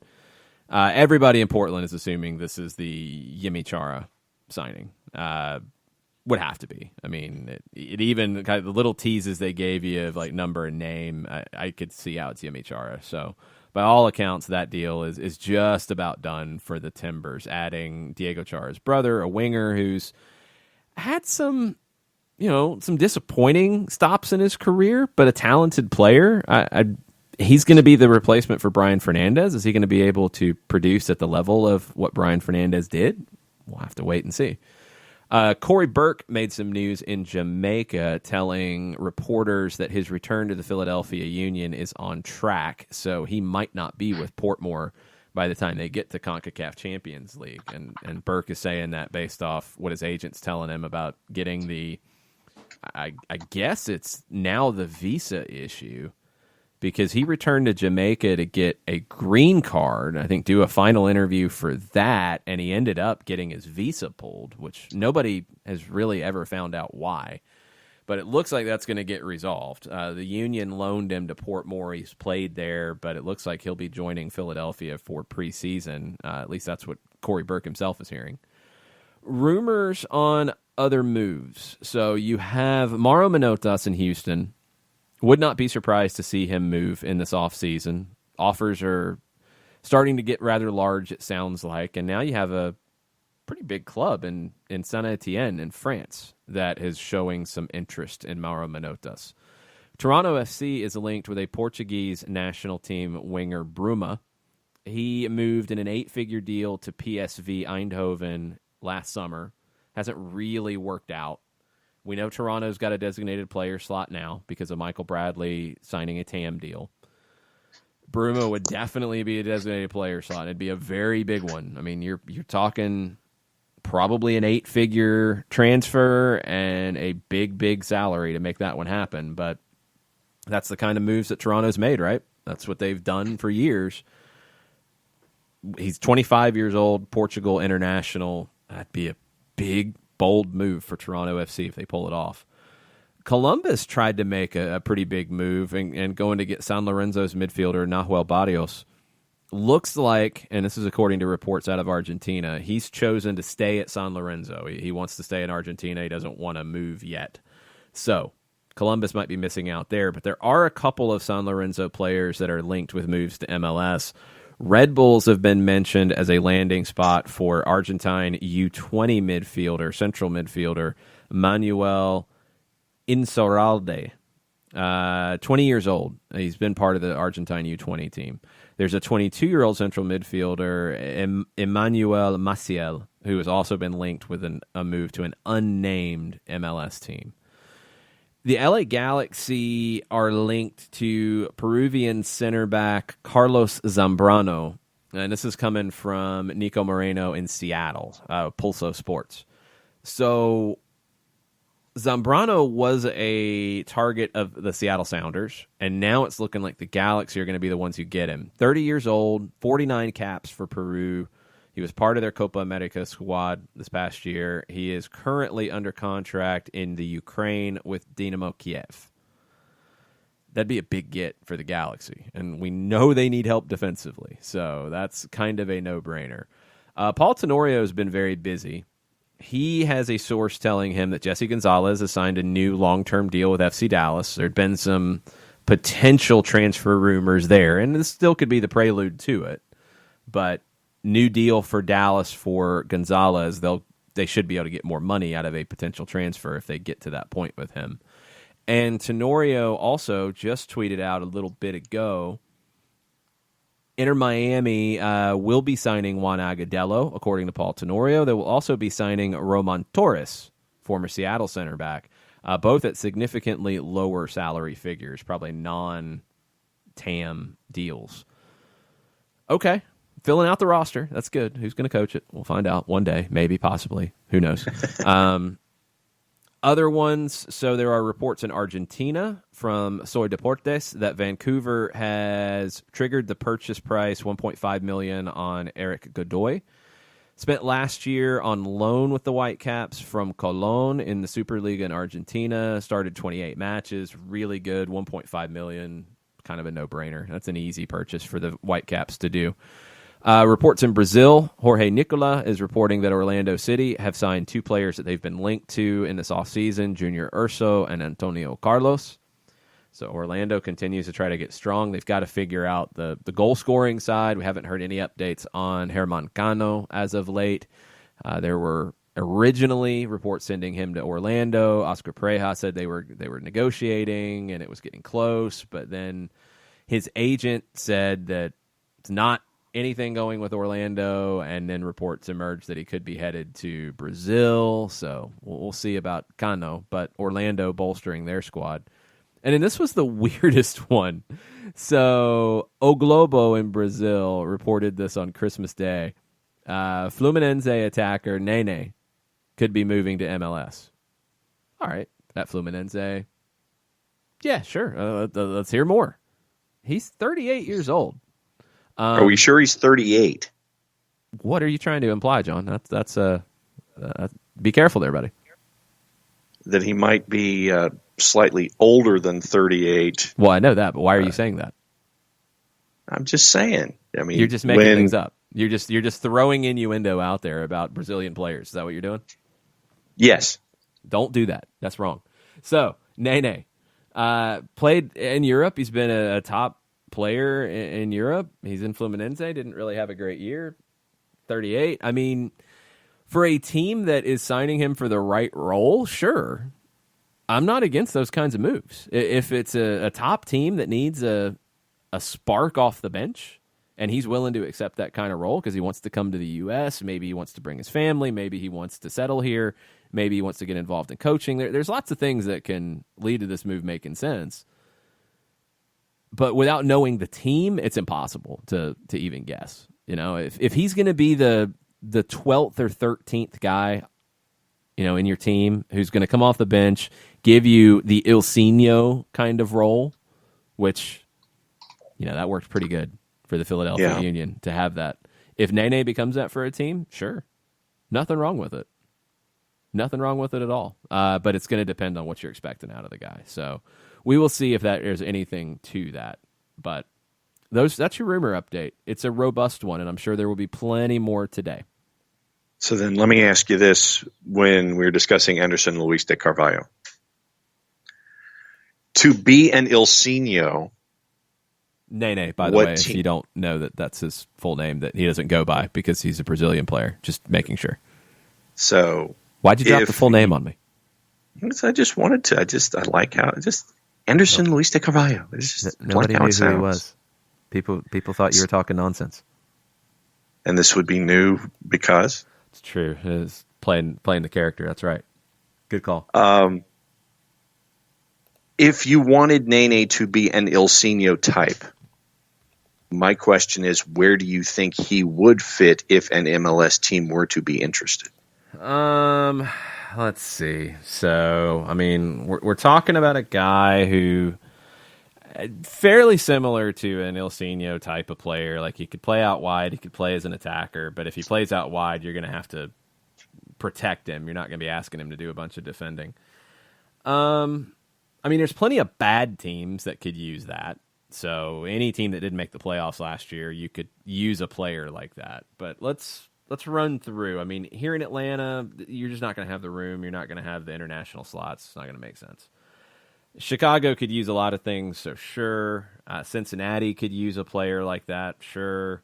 Colorado doesn't really fit where they're going, but yes, because they could always get better attacking.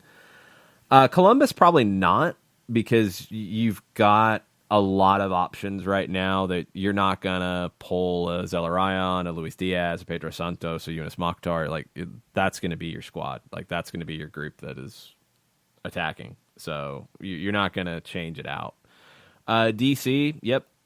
Dallas, yeah, but they're getting really full. I don't know if they could actually make it work. Houston, depends on what they do. I don't see it because it'd be a little redundant with some of the players they have, but if some of those players get sold, maybe. LA Galaxy, I think, are going to go with different ideas. LAFC, honestly, could use a player like that.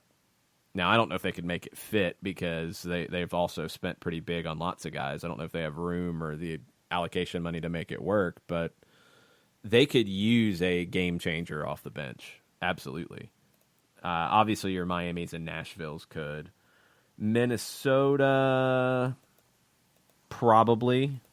Montreal, yeah, but I think they need other things more importantly. I don't think New England would do it because I think they're pretty set in the way they want to play. I don't think they would incorporate a player like that. New York City could. Red Bulls, he just doesn't fit into the Red Bull system at all. Orlando, maybe, and with all the Brazilian connections that Orlando City has, sure, it's possible. I don't know if it's as needed with the talent they have, but you look at a team that would be most likely to import a Brazilian, it would be Orlando. Yeah. Philadelphia wouldn't add another player like that. They've already got Ilsinho. Portland actually could use a player like that. You know, as you get late into games and you have Sebastian Blanco, Diego Valeri, who are older, maybe they can't go the full 90. Maybe you can get the most out of them going 70. And you bring on a Nene at the end to finish it off. That actually would make a ton of sense if you can make it work. Real Salt Lake, not really. I don't think he fits the way that they play. Definitely doesn't fit the way San Jose plays. Seattle, possibly.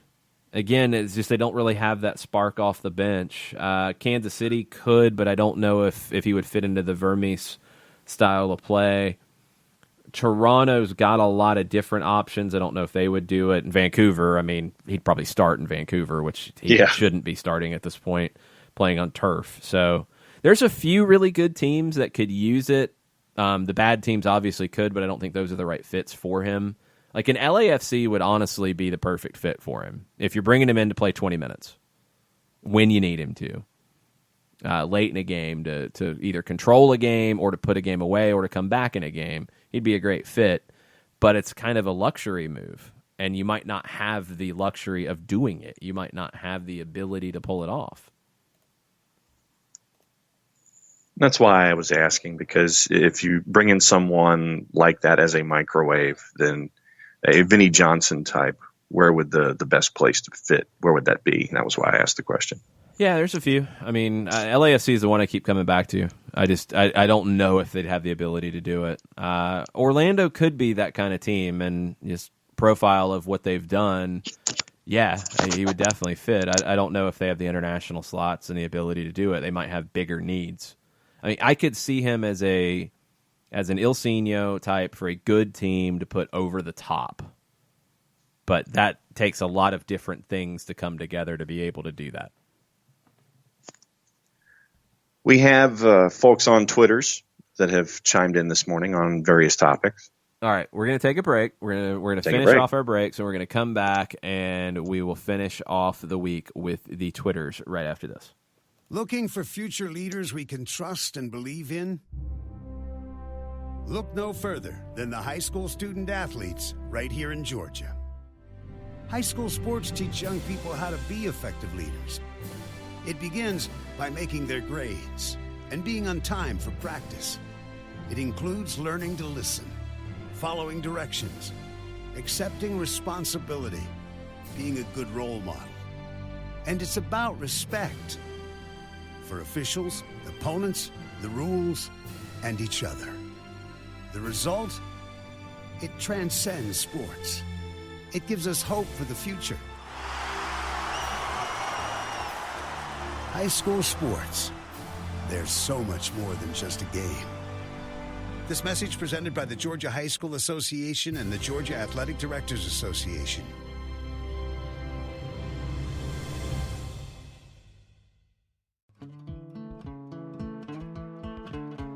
Today's show is presented by Appolinsky & Associates, personal injury lawyers with over 30 years of experience, supporters of Atlanta United, Faction, and Inter-Atlanta Youth Football Club. If you've been hurt in a wreck, contact Steve today at steve@aa-legal.com or call in 24/7 at 404-377-9191. The initial consultation is free. We know that every driver is different, and a one-size policy does not fit all. That's why Country Financial offers a variety of discounts, so you get the coverage you need and the savings you deserve. From good driver to good student, multi-policy to multi-car, we've got a discount to suit every driver. Call Jason Wright at 678-568-6871 today to see what you could save. On Facebook at Jason Wright Agency or by phone at 678-568-6871. Discounts vary by state. Policies issued by Country Mutual Insurance Company, Country Preferred Insurance Company, or Country Casualty Insurance Company, Bloomington, Illinois.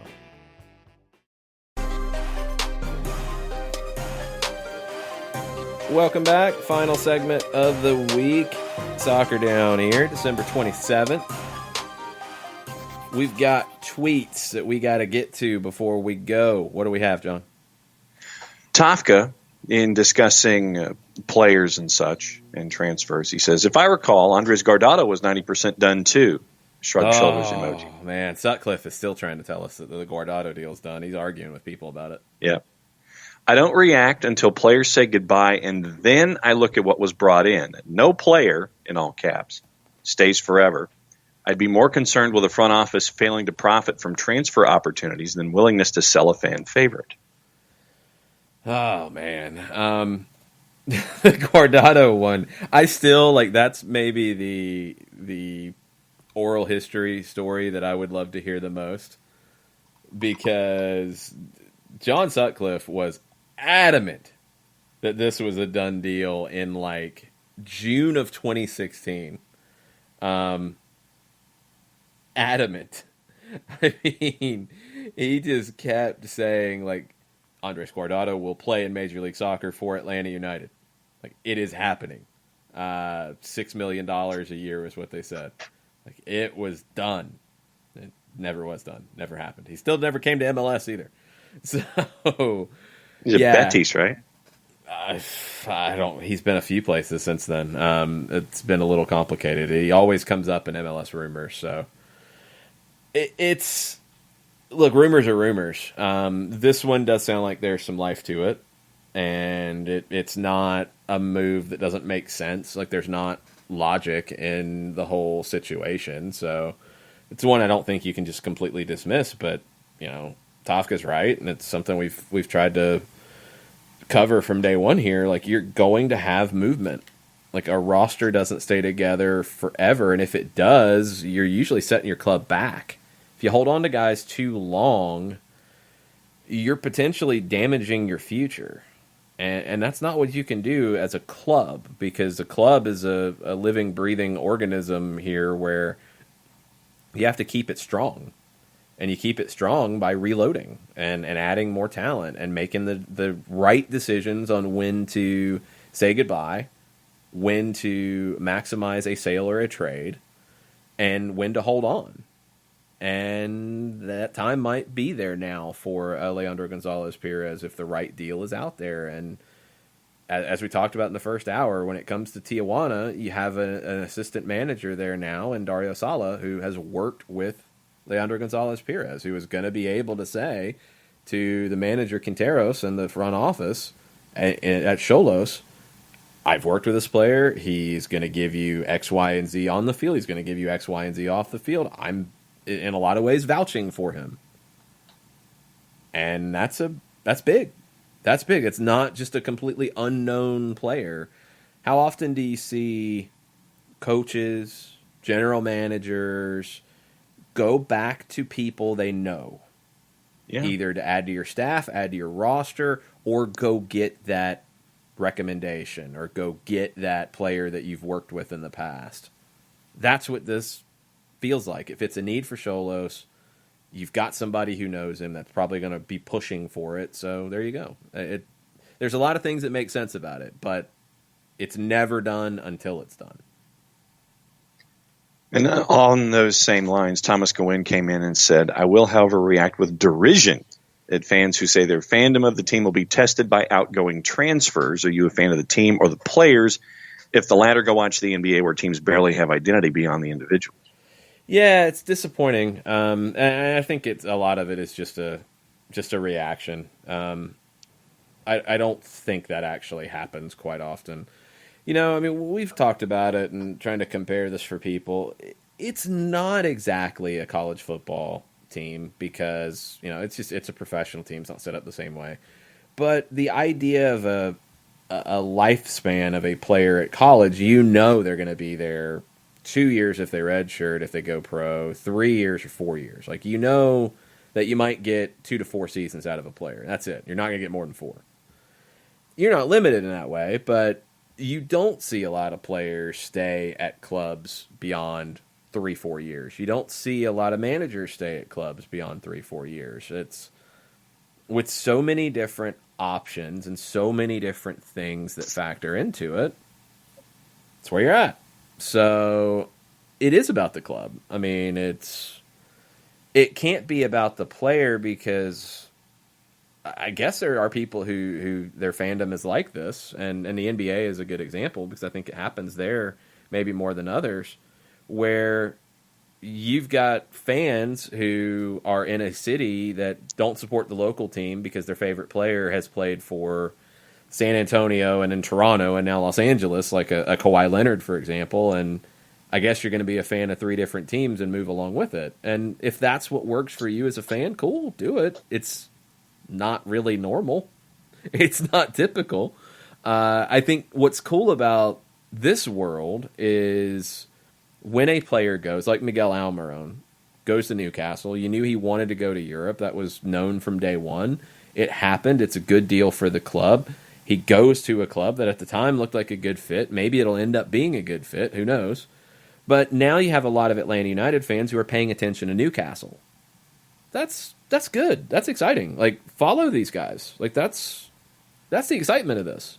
Like, now if Leandro Gonzalez-Perez goes to Xolos, when Liga MX is on Fox Sports, and Xolos is one that Fox Sports has the rights to, and they broadcast games in English, watch and support. Absolutely. Like, it's a different league. And, yeah, maybe you see him in CONCACAF Champions League or something, and it gets kind of weird and fun and awkward and cool all at the same time. But, like, not supporting a team because they make a smart transfer deal, a team that you've supported from day one, is just strange. And I think the reaction is just that. I think it's just an overreaction. This is a club that really hasn't given you a reason to be let down yet. So I don't know why people keep wanting that to happen and saying it's happening and waiting for it to happen when it hasn't. If it's a good deal, you make the deal. That's just it. And this is a club that is not a lot of teams in MLS that when they sell a guy, they don't know how they're going to replace him. I think that's the case. I think if for any player in this team, for any spot on the field, I think you probably have a list that is very deep of players that you've scouted, players that you've seen personally, players that you have a connection to, players that you feel like you could get for one price range and in a bigger price range and in a bigger price range. It's called being prepared, and that's what you have to do. So when that right deal comes for a player, you can make it knowing that you can make the suitable replacement immediately and not set your team back and, in fact, help your team get better. And that's what you'd be looking to do with this. Tafka on rivalries this morning. Oh, no. Tafka's going to all the greatest hits. I love it. Yep. In discussions of rivalries, I know, bear with me, we may see something very unique beginning. Atlanta is frankly excited about Nashville coming to the league. We need places close enough for drive time travel. Speaking personally, I think Charlotte feels similar, in quotation marks. I really think Orlando and Red Bulls may remain as the hated clubs for us for a long time. The general desire to see the league improve in talent and stature makes it hard to want to hate new and prosperous additions. Stop being worried about how many rivals you got. And Tafka's not. I mean, I think what Tafka's saying is very smart. Like Club America, for example. So they have the Super Clasico, which is with Chivas in Guadalajara. Yep. But Club America and Pumas, both in Mexico City, big rivalry. Cruz Azul, big rivalry. Emerging rivalry with Monterrey because Monterrey has stepped up in a big way. It's okay. It's fine. Like, again, back to college football. I mean, I've always felt like this since I was a little kid, and I learned about the SEC schedule. Feels like every other game for Georgia is a rivalry game. It's always been that way, and that's just what it is because you've got hundreds of years of history, and it's all drivable, and you got fans going back and forth, and you got players who thought about going to one school and go to the other. You've got coaches who played at one school and coached at the other, and like that's all part of the story. So if Atlanta doesn't like Red Bulls because of the history, cool. If Orlando has history and a dominant history on the Atlanta side, but it's also got heat to it, cool. Atlanta and Nashville and Atlanta and Charlotte will have a different type of relationship because it is drivable. I think Charlotte even more so. I mean, Charlotte's closer than Nashville from Atlanta. So, and Charlotte has come in day one said, you know, screw that other city. We're the hot city. And Nashville really hasn't said that. So, like, Nashville doesn't feel antagonistic yet, but I think it will over time. Atlanta and Charlotte will probably be heated day one.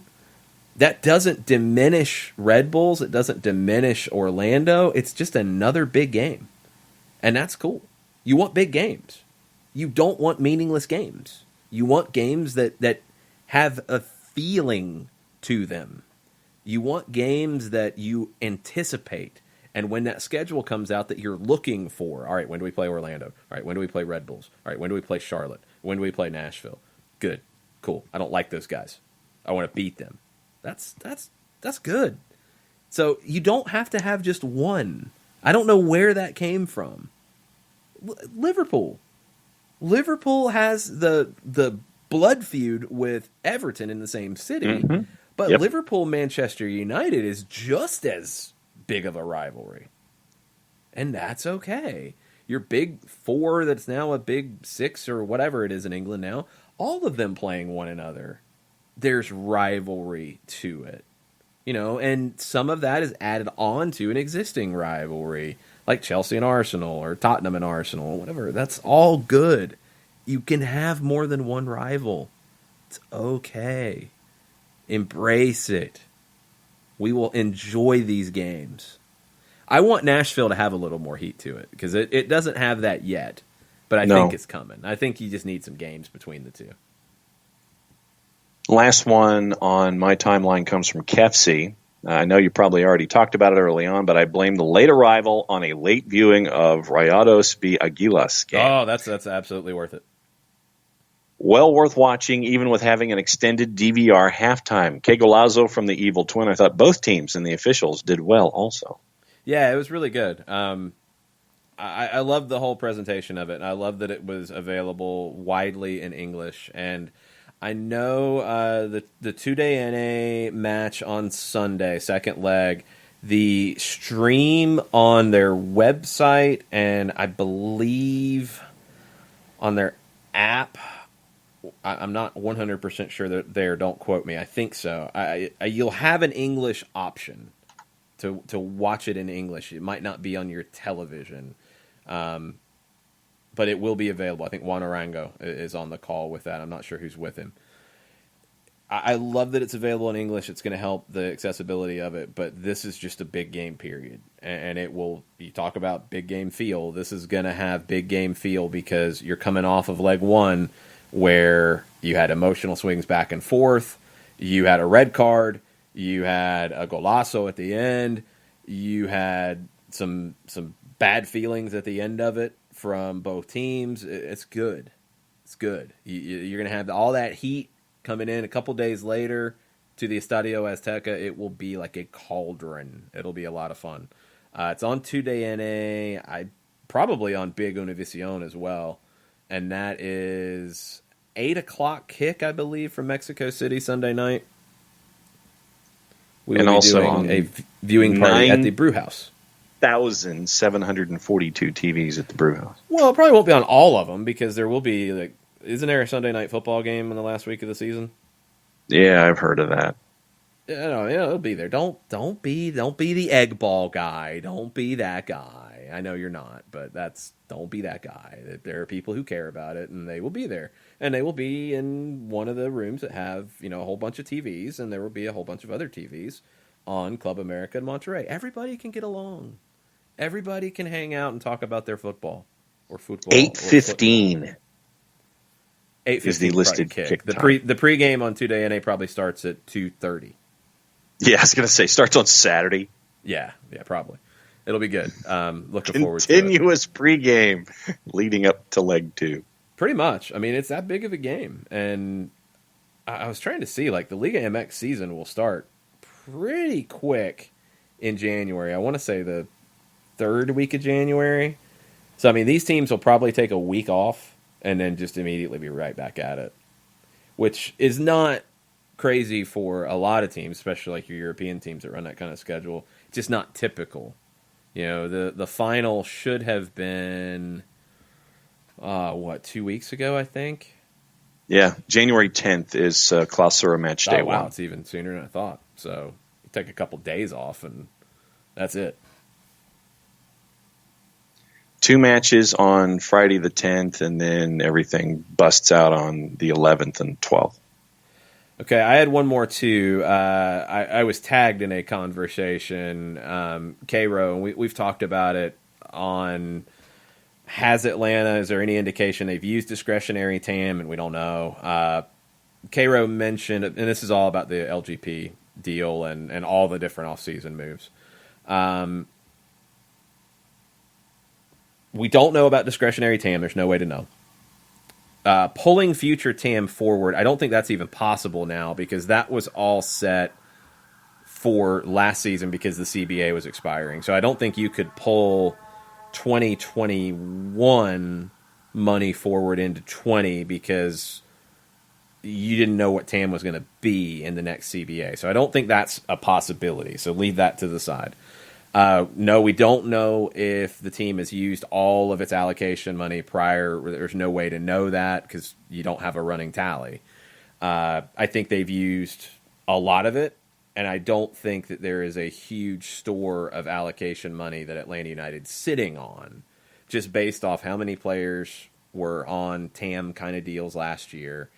You had a lot of big numbers on that salary list, and you had to use allocation money to buy a lot of guys down. So, you bought Tito down from a pretty decent sized number. You bought LGP down from a pretty decent sized number. So I don't know how much more allocation money there was out there. Now, you did bring in money for the Nagbe trade, a good bit, but some of that, and probably a lot of it, went to acquire Emerson Hyndman on a regular and bigger salary for him than Nagbe was getting. So a lot of that is going to go to making that deal permanent as it's currently constructed. Now, you would bring in, I think, some allocation money for whatever move happens with Leandro Gonzalez-Perez, and that would open up a possibility. You would also free up the spot that you were, and you think about it like a salary slot on the salary cap where he was making, I think, right around $900,000.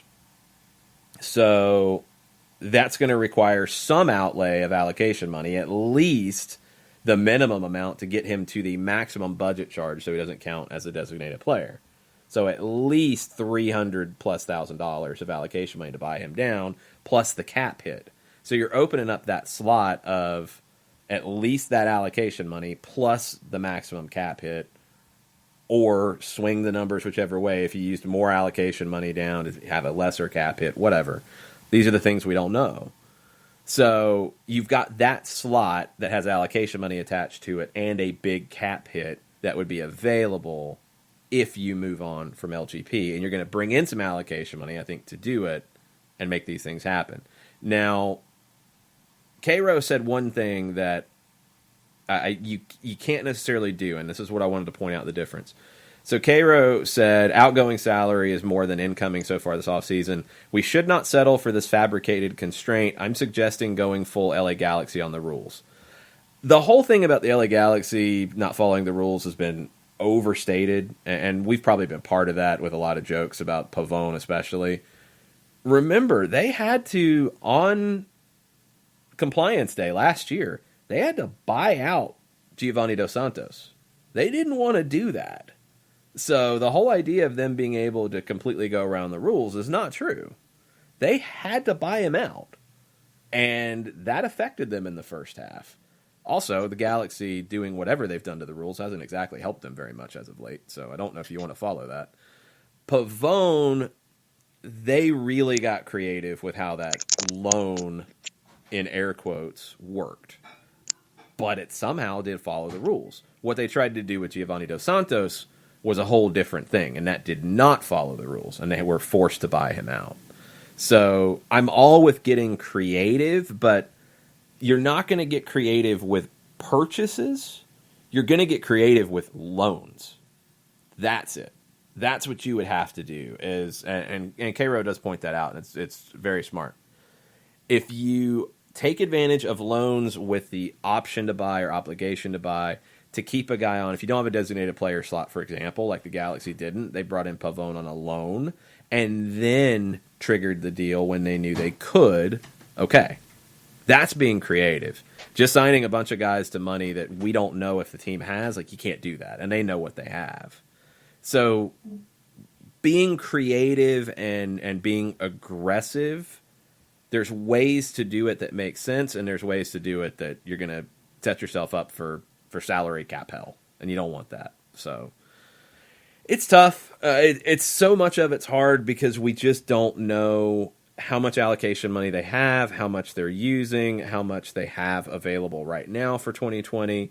We don't know what allocation money is going to look like for 2020 with a CBA, although I would be blown away if they signed a CBA on February 1st and dramatically changed the allocation money rules and layouts for 2020. Because you're going to give teams a month to get roster compliant, and front offices are going to lose their minds. I think it's going to roughly be the same with increased resources you would expect, and any dramatic changes to format would be eased in or start in 21. I just don't think you're going to be able to do it for this offseason, but we don't know what kind of increase you're going to see either. That's why you're in this spot. The other thing I want to just remind folks of, because I've seen a lot of it, of there's no talk about players coming in, there's no nothing, they're not doing anything. Come on. Go back to the beginning. When Atlanta United has made deals, it's generally been pretty quick between a report that this is about to happen and it happening. The talk that a lot of clubs are involved in, nothing actually happens. You haven't seen as much of that with Atlanta United because stuff doesn't get out of that front office. Stuff doesn't leak out of that front office. You don't hear a bunch of talk about a player coming in before they come in. It usually drip, drip, boom. There you go. So I'm not expecting like a whole bunch of talk and players and this and that about who it could be. I think you'll hear something quickly before it happens, and it'll happen. That's it. You'll get a cryptic Darren Eales tweet, and then you're good to go. Because that's generally been how players have joined the team. There's no reason to freak out. There's plenty of time. Even with CONCACAF looming, there's plenty of time. Motagua is a team that you should be able to handle with what you have currently. And that gives you a little more time. It sounds like, and you're seeing a lot of teams do this. I think Atlanta will be one. I think you're going to see more games in preseason.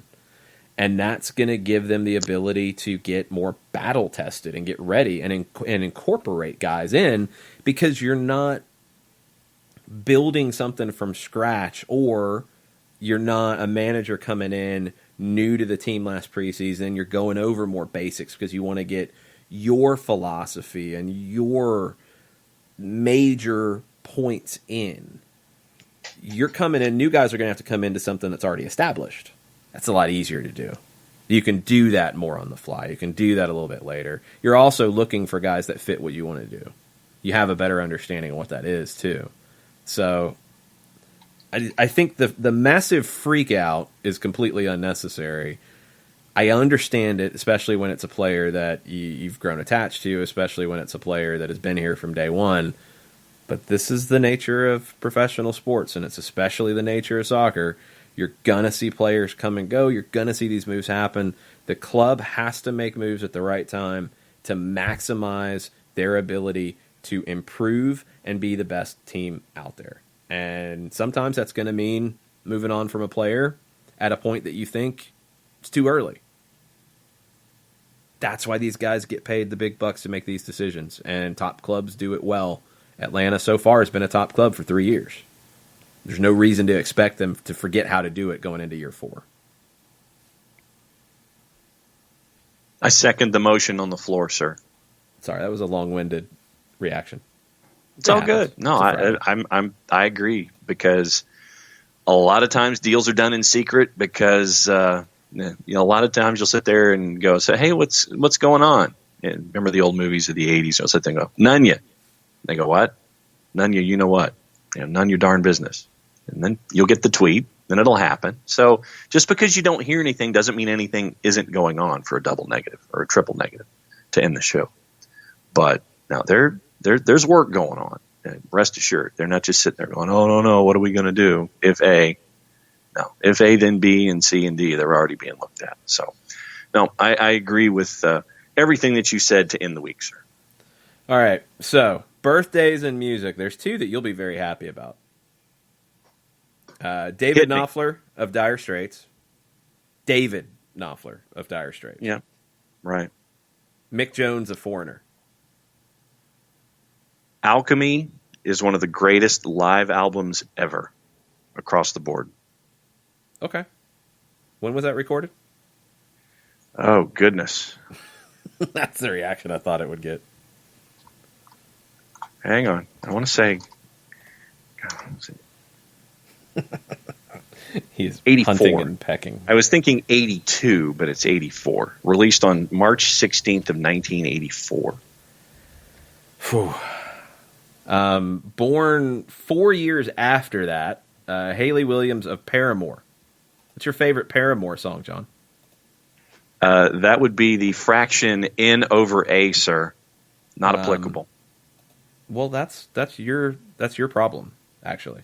Do you even know who Paramore is? Do you know who Haley Williams is? Probably, if you throw the top hit at me, I'd sit there and go, oh, so that's what Paramore is. Otherwise, the answer is no. Kind of like the Ricky Martin discussion that we had about Ricky Martin and Menudo and the 98 World Cup. I did not know that was his tune. So bad. So bad. But yeah, no. The only Paramore that I know is, actually I know 2. One's a family friend, and the other is the word that you would use for a love interest that is spelled differently. So this particular Paramore that you're discussing, no clue. Yeah.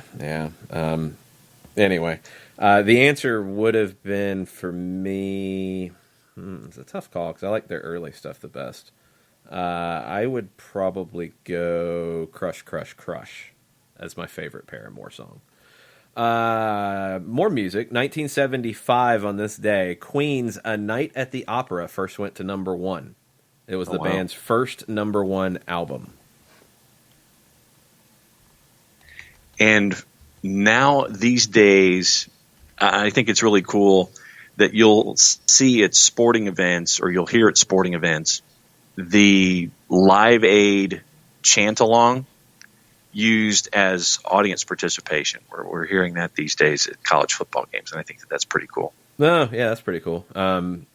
That was much later than this album. This True. album had Bohemian Rhapsody, which was obviously the one off of it.